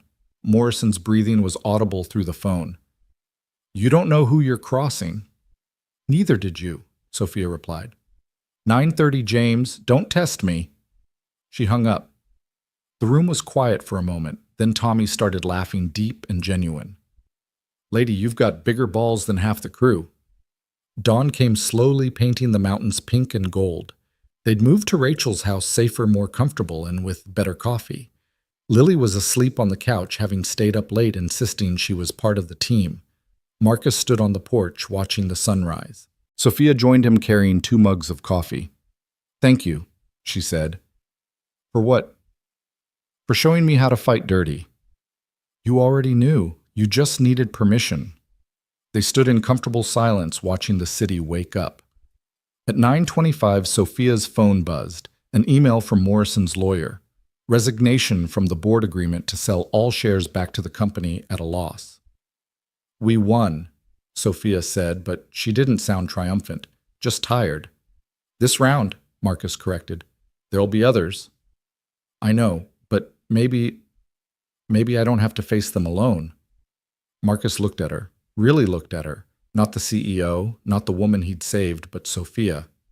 Smart, tough, vulnerable, beautiful, in the morning light, despite everything she'd been through. No, he said. You don't. She kissed him, then soft and unexpected. He froze for a moment, then kissed her back, tasting coffee and possibility. Ew, gross. They broke apart to find Lily standing in the doorway, face scrunched in disgust. Daddy's kissing Sophia.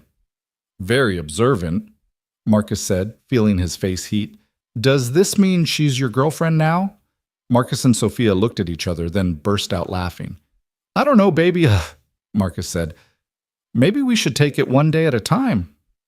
Okay, but if she is your girlfriend, does that mean we get to ride in fancy cars? Lily. What Tommy said, Sophia has 7 cars. 7. That's like more than 5. Sophia knelt down to Lily's level. How about this? You can pick which one we take to breakfast. Deal? Deal. Can we get dinosaur pancakes? I don't see why not. As Lily ran inside to get dressed, Marcus pulled Sophia close again. You know this changes everything, he said. I know. My world, your world, they don't exactly mix. Maybe that's what makes it interesting. Morrison's not going to be the last threat. I know that too. She looked up at him. But I also know I don't want to face them without you. Any of them. Marcus thought about his simple life from just a month ago. The gas station, the garage, the constant struggle to make ends meet. It hadn't been much, but it had been predictable. Safe. This, whatever this was, would be neither. Okay, he said. Okay. Okay, we do this, together, but I'm still not wearing suits every day. She laughed. Deal. Lily burst back out fully dressed, but with her shirt on backward. Ready. Let's go see the 7 cars. As they walked to the car, just Rachel's sensible sedan to Lily's disappointment, Marcus's phone buzzed. The mercenary from the roof. Offer still stands. You're going to need us. Marcus showed it to Sophia. She took his phone and typed back, You're hired, but you work for both of us, and the first rule is no killing. That's going to make our job harder, came the immediate response. Then earn your pay, Sophia typed back. She handed the phone back to Marcus. Think I'm crazy? Probably, but it's a good kind of crazy. They drove toward downtown Lily, chattering about dinosaurs and pancakes, and whether Sophia's 7 cars could transform into robots. The morning sun turned the city's glass towers into pillars of light, and for the first time in weeks, Marcus felt something like peace. It wouldn't last. Morrison was just one enemy, and there would be others. The board meeting was in 3 hours, and even with Morrison gone, the fight for Apex Industries was far from over. But right now, in this moment, with his daughter laughing in the back seat and this remarkable woman beside him, Marcus felt ready for whatever came next. 6 months later, Marcus stood in the executive conference room of Apex Industries, but this time he wasn't wearing a janitor's uniform or sneaking through ceiling tiles. He wore jeans and a button-down shirt, his compromise with corporate culture, and carried a tablet with security protocols for the company's new automotive division. The retrofit center in Commerce City is almost ready, he told the assembled board members, none of whom were the same faces from 6 months ago. We can start converting fleet vehicles to electric next month. Sophia sat at the head of the table, no longer the embattled CEO fighting for survival, but a leader who'd transformed crisis into opportunity.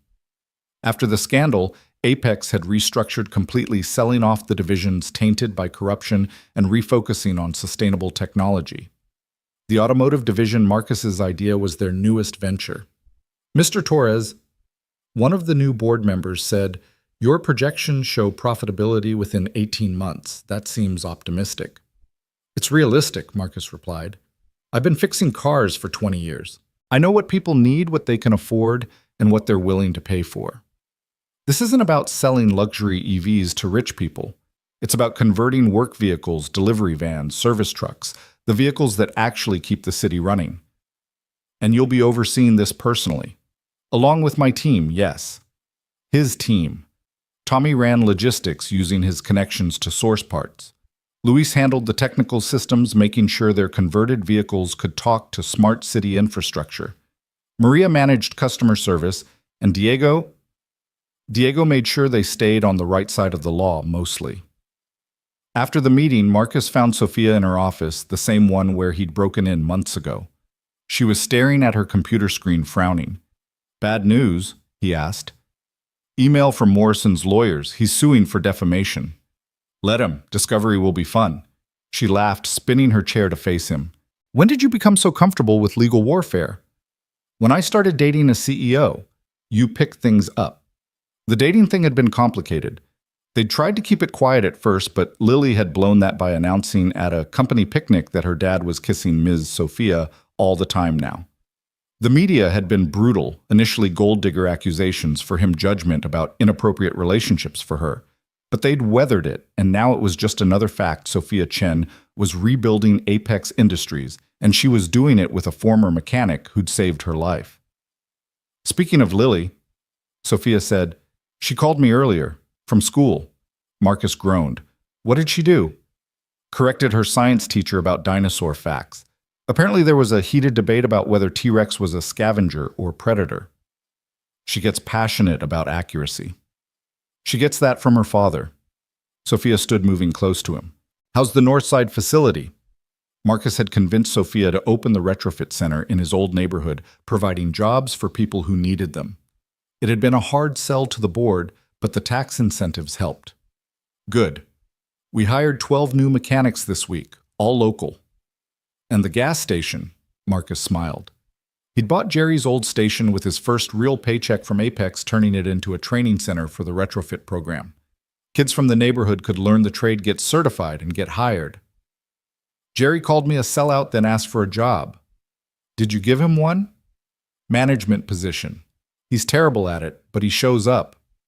Sophia's phone buzzed. She glanced at it, and her expression darkened. "What?" Marcus asked. She showed him the screen. A news alert: former Apex CFO Harrison Blake found dead in federal prison. Marcus read the details. Apparent suicide, though the circumstances were suspicious. Blake had been in protective custody, supposedly safe from other inmates he'd testified against. "Morrison," Marcus said. "Probably. Tying up loose ends. Are you safe?" I have the best security consultant in the city, she said, trying for light, but Marcus saw the fear underneath. I'm serious. So am I. She took his hand. Marcus, there will always be threats. People like Morrison don't forgive. But I'm not running anymore. We're not running. Marcus's phone rang. The school. Mr. Torres, Lily's fine, but there's been an incident. We need you to come pick her up. They both went, Sophia insisting. They found Lily in the principal's office, chin high, defiant. A boy sat across from her with a bloody nose, his parents glaring. She hit him, the mother exclaimed. He said Daddy was a gold digger, Lily shot back, and that Sophia was a word I'm not supposed to say. Marcus knelt by his daughter. Lily, we've talked about this. Violence isn't... You fought bad guys to protect Sophia, Lily interrupted. Why can't I... The question hung in the air. The principal looked confused. The other parents looked uncomfortable. Sophia stepped forward. Because, she told Lily gently, your dad fought when there was no other choice, when people were in real danger. Mean words aren't the same as physical danger. But they hurt, Lily said, and her tough facade cracked. They said you only like us because Daddy's handsome and you're desperate. Marcus saw Sophia's jaw tighten, but her voice stayed calm. People say mean things when they're jealous or scared or just don't understand. But we know the truth, right? We know why we're together.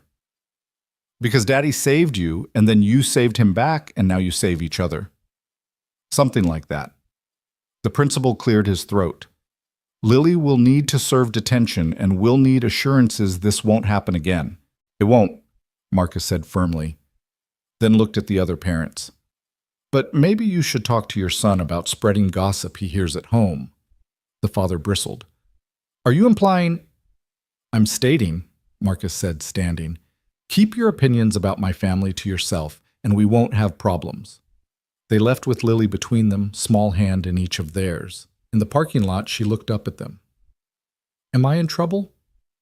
Yes, Marcus said, but also a little bit no, Sophia added, earning a look from Marcus. What? She was defending us. That counts for something. Don't encourage her. I'm not. I'm just saying if someone had stood up for me when I was her age... She trailed off. That night after Lily was asleep, they sat on the balcony of Sophia's apartment. Their apartment now, though Marcus still kept his old place. The city sprawled below lights, twinkling like ground-level stars. I have something to tell you, Sophia said. Marcus tensed. Good or bad? I don't know. Different. She took a breath. The board wants me to take Apex public again. IPO within the year. Apex had gone private during the restructuring, buying back shares at rock-bottom prices. Going public again would mean massive profits for everyone involved. That's good, right? It means scrutiny. Every aspect of our lives under a microscope. The media will dig into everything your past, my relationships, Lily's mother. Marcus was quiet, thinking about his wife. Sarah would have laughed at all of this. She'd always said he was meant for bigger things than he believed. Can you handle it? Sophia asked. Can you? With you, yes. Then we do it. She smiled, but there was something else. There's more. The board wants to know about succession planning. What happens to the company if something happens to me? Nothing's going to happen to you. Marcus, we both know that's not guaranteed. Morrison's still out there. Others too. She turned to face him fully. I want to put you in my will. You and Lily. Everything. Marcus stared at her. Sophia, it's not about money. It's about making sure you're protected, both of you. We don't need to... You do, and I need to know you're taken care of. Please. Before he could respond, his phone buzzed. The overnight security team at the retrofit center. Boss, we've got a problem. They drove to the center in silence, Sophia having insisted on coming. The building was surrounded by fire trucks, smoke pouring from the main garage. Not accidental, someone had spray-painted "Remember Your Place" across the front wall. Tommy was already there, face grim. 3 cars torched, all the new equipment destroyed. Anyone hurt? Marcus asked. No, but the message is clear. Morrison, or someone like him. A reminder that the old guard hadn't forgotten. Sophia was on her phone calling lawyers' insurance PR teams. But Marcus just stood there staring at the burning building. His dream, his chance to give back to his community, going up in smoke. "We'll rebuild," Sophia said, appearing at his side. "With what insurance will take months. The neighborhood needed these jobs now." With this, she showed him her phone, a bank transfer, $10 million from her personal account to the company's.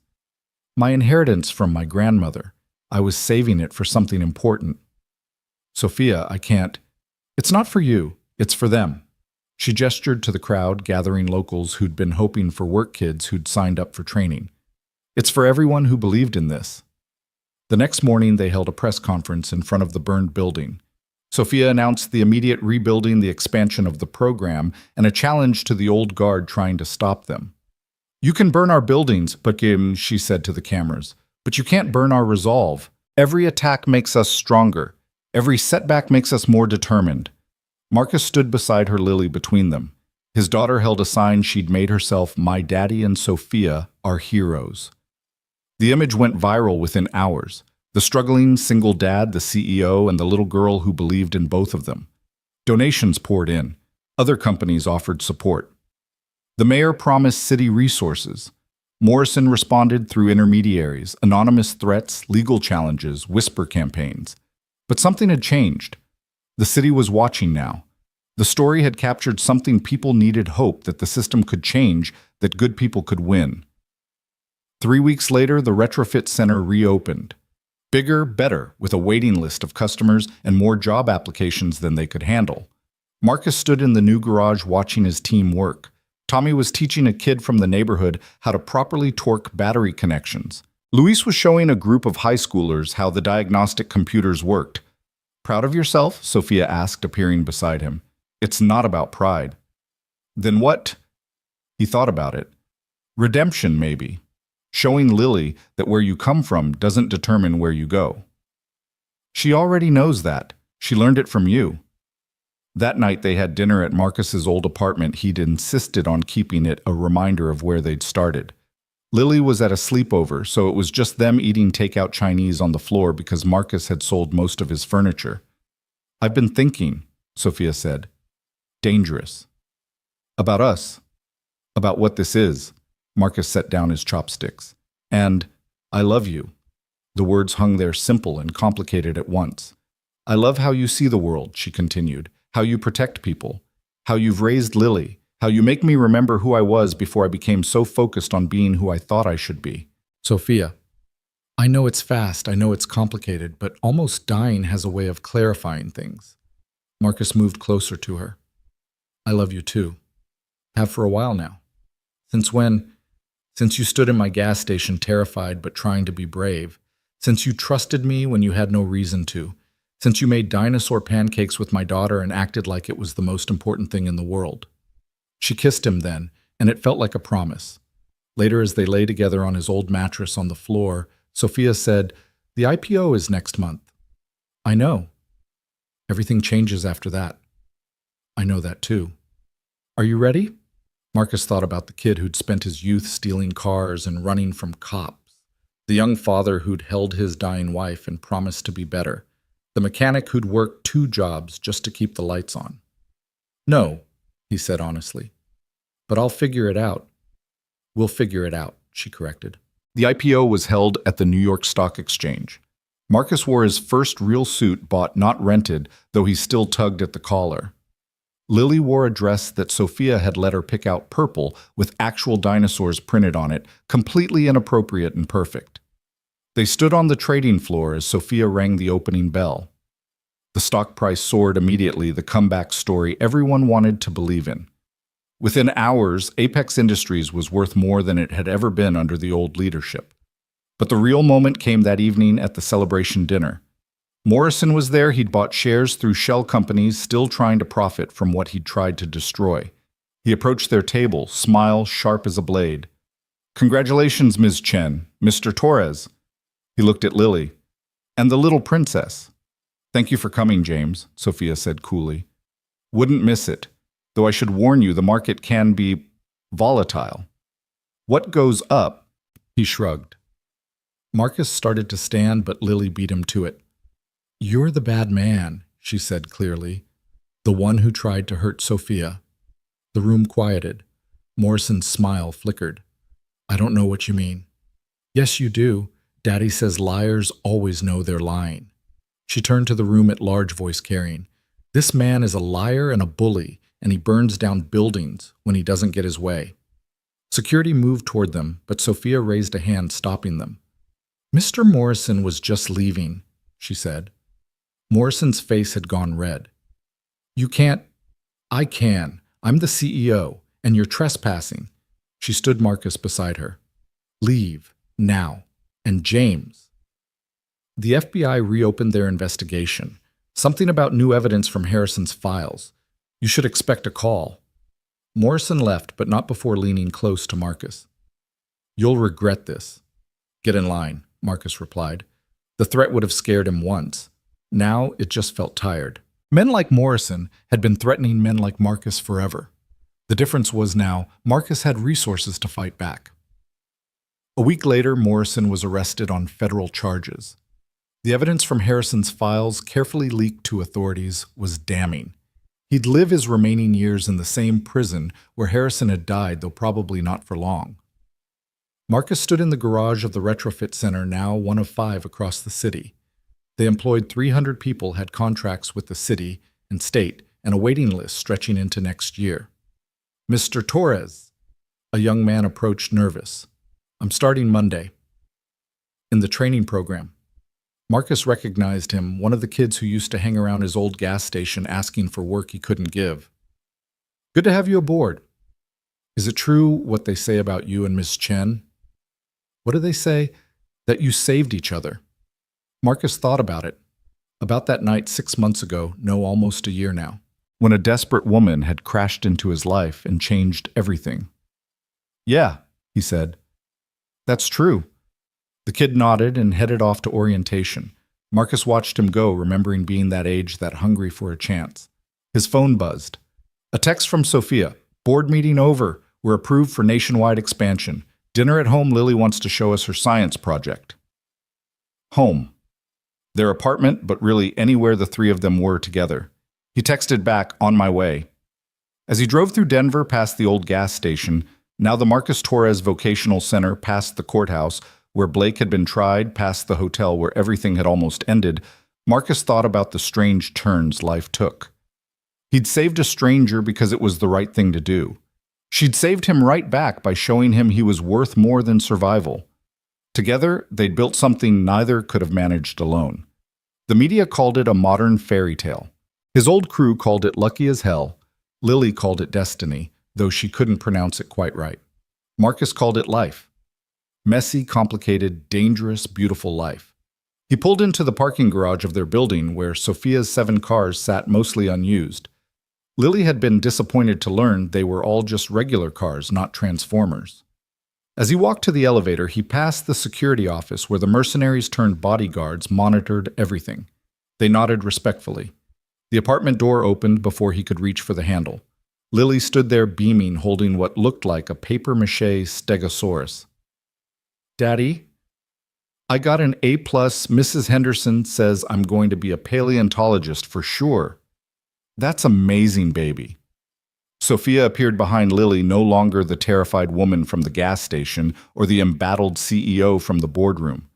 Just Sophia, wearing jeans and one of Marcus's old shirts, smile soft and real. "Welcome home," she said. And it was. Despite everything, the threats, the violence, the constant vigilance required to stay safe, this was home. This patchwork family forged in crisis and strengthened by choice. Marcus kissed Sophia, hugged his daughter, and listened to her explain her science project in exhaustive detail. Outside Denver went about its business, unaware that in this apartment, a mechanic and a CEO and a dinosaur-obsessed little girl were proving that sometimes the best things in life came from the worst circumstances. Later that night, after Lily was asleep, Marcus found Sophia on the balcony looking out at the city lights. "Any regrets?" he asked. "About which part?" "Any of it. All of it." She was quiet for a moment. "I regret that people got hurt, that Harrison died even if he brought it on himself. that we'll always have to look over our shoulders. But I don't regret stopping that night at your gas station. She turned to him. That was the best wrong turn I ever made. Marcus pulled her close. You know we're probably always going to have enemies. Probably. And the media will never leave us alone. Definitely not. And Lily's going to keep correcting her teachers about dinosaur facts. God, I hope so. They stood together looking out at their city. Somewhere out there, another Morrison was probably plotting. Another crisis was building. Another challenge was waiting.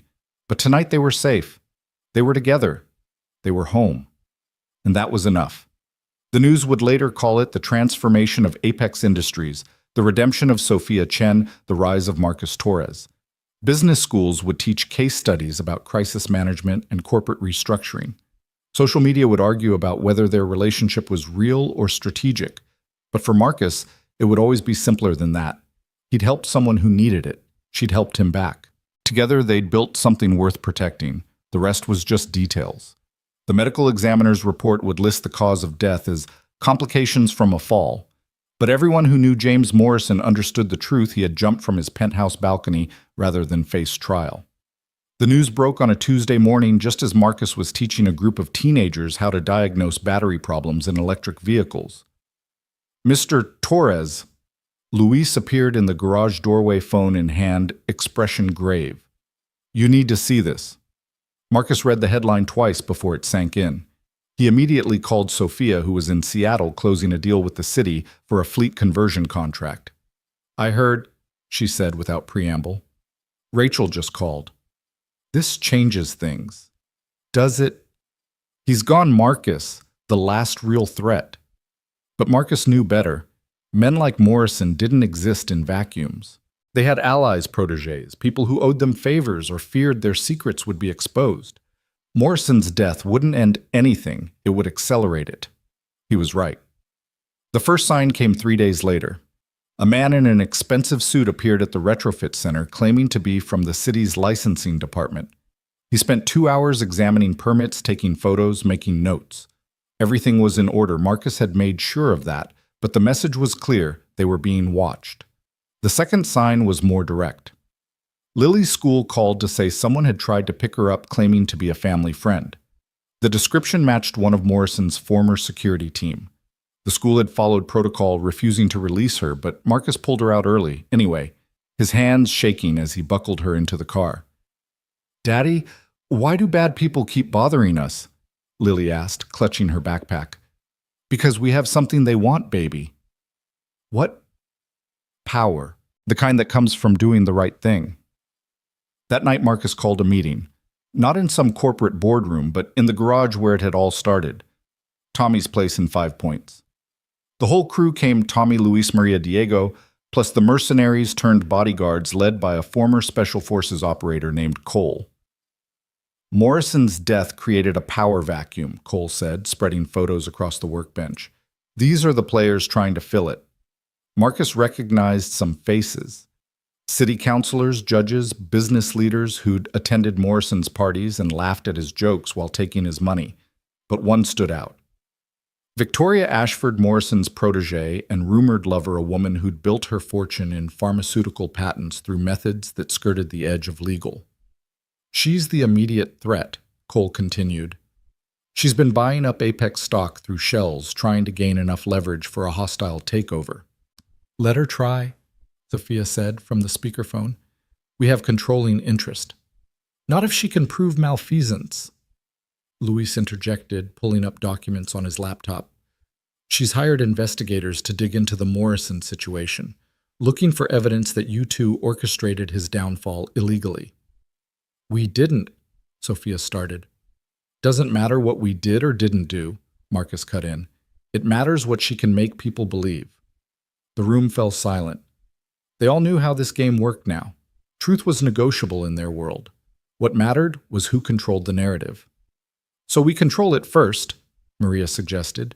Get ahead of whatever story she's trying to tell. Marcus's phone buzzed.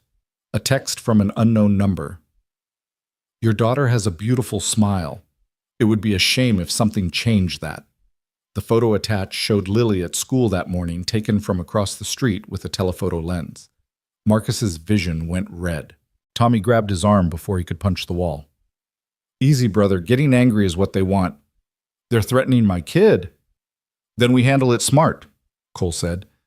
This isn't Morrison's gentleman's warfare. Ashford plays dirtier. Over the next week, they went on the offensive. Luis traced the threatening messages to a security firm connected to Ashford. Diego used his police connections to open an investigation into the threats. Maria leaked the story to sympathetic journalists, framing it as a powerful woman targeting a child to get to her father. But Ashford was smart.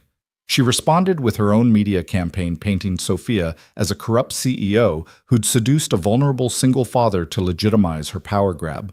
She dredged up Marcus's juvenile record, spinning his past as evidence of criminal tendencies. She even hired actors to protest outside the retrofit centers, claiming unsafe working conditions that didn't exist. The stress began to show. Sofia flew back from Seattle early, canceling meetings to deal with the crisis. She and Marcus fought for the first time real fighting, not the playful bickering they usually engaged in. Maybe you should distance yourself from this, she suggested one night after another brutal news cycle. Take Lily somewhere safe until it blows over. You want me to run? I want you protected, both of you. And leave you to face this alone. That's not happening. Marcus, she's using you to get to me if you weren't in the picture.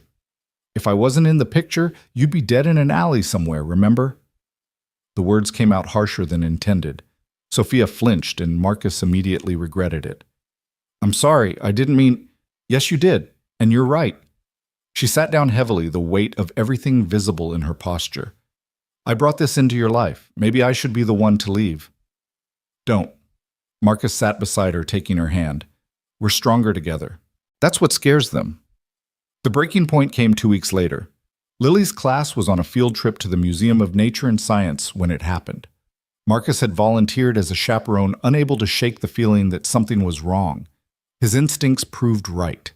They were in the dinosaur exhibit, Lily's favorite, when Marcus noticed them.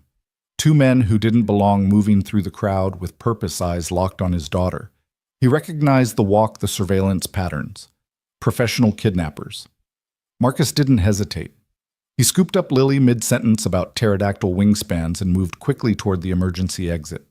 Behind him, he heard commotion as the men tried to follow through the crowd of children. Daddy, what? Quiet, baby. We're playing a game. He hit the emergency exit alarms blaring. The museum's security would respond, but not fast enough. Marcus ran toward the parking structure, Lily clinging to his neck. He could hear footsteps behind them getting closer. A van screeched around the corner door, sliding open. For a heart-stopping moment, Marcus thought they were trapped. Then Cole jumped out, rifle raised. Get in! Marcus dove into the van as Cole and his team engaged the kidnappers. The firefight was brief but intense, professional operators against hired thugs. It wasn't even close. As they sped away, Lily buried her face in Marcus's chest, crying for the first time through all of this. I was scared, Daddy. Me too, baby. Me too. That night, the gloves came off. Sofia called an emergency board meeting and, with Rachel's legal maneuvering, initiated a forensic audit of every shareholder. Within hours, they'd frozen Ashford's assets, claiming suspicion of money laundering. Luis released everything, every dirty deal, every bribe, every affair. Ashford's pharmaceutical company stock plummeted, but the real blow came from an unexpected source. One of Morrison's former mistresses reached out to Sofia with a cache of documents Morrison had hidden insurance against Ashford if she ever turned on him. The documents detailed how Ashford had tested drugs on homeless populations, had competitors killed, had judges assassinated.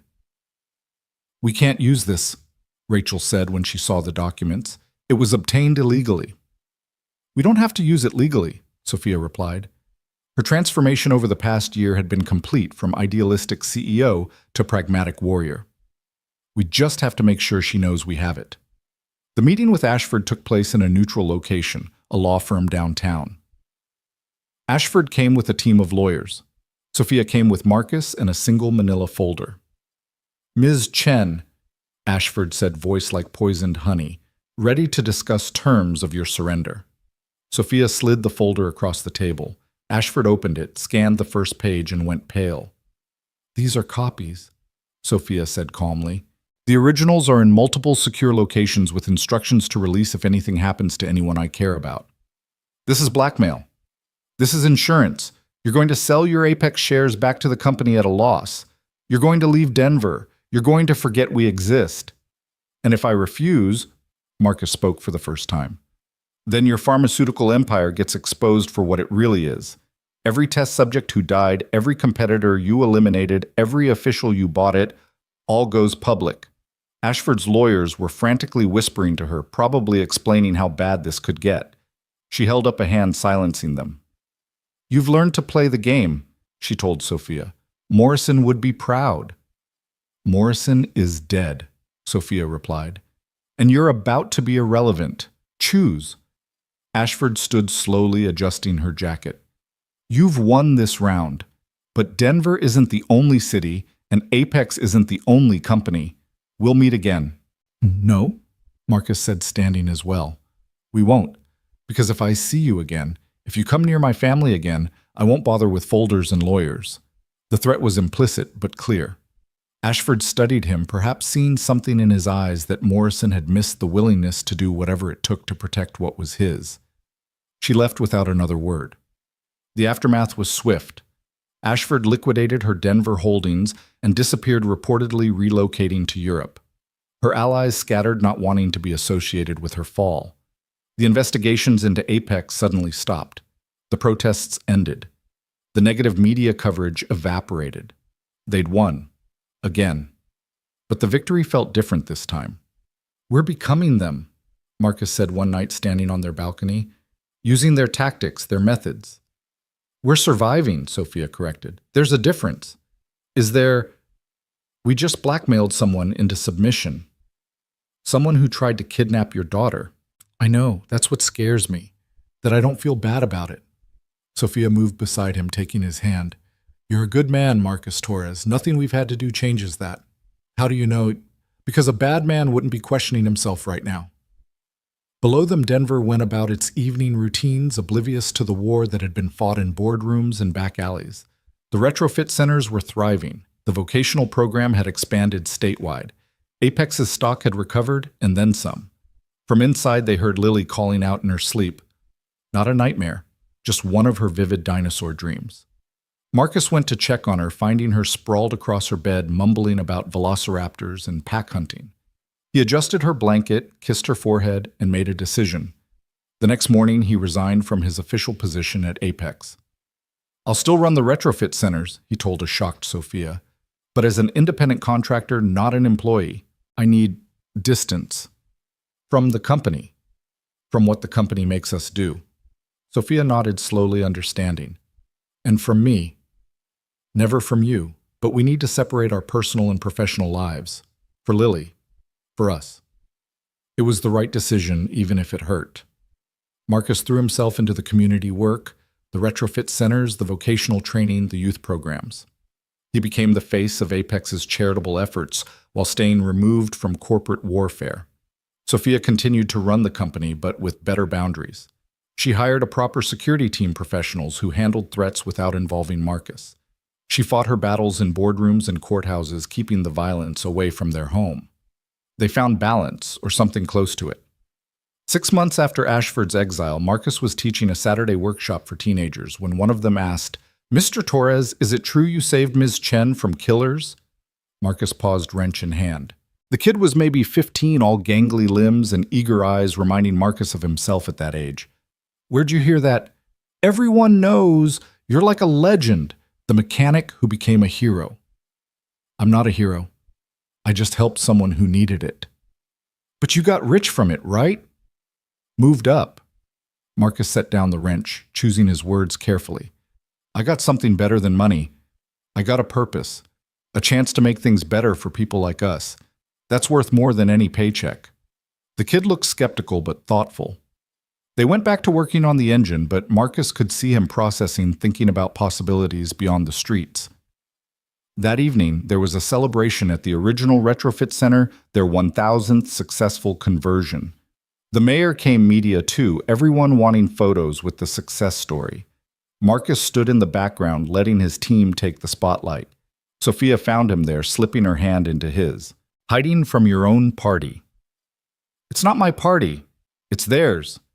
He nodded toward his team, Tommy explaining logistics to a reporter, Luis, showing off the diagnostic systems, Maria charming a group of investors. You built this. We built this. All of us. They watched Lily playing with a group of kids from the neighborhood, teaching them about dinosaurs with the same passion she brought to everything. She'd grown in the past year, taller and more confident, but still his baby girl. Any regrets? Sophia asked, echoing his question from a year ago.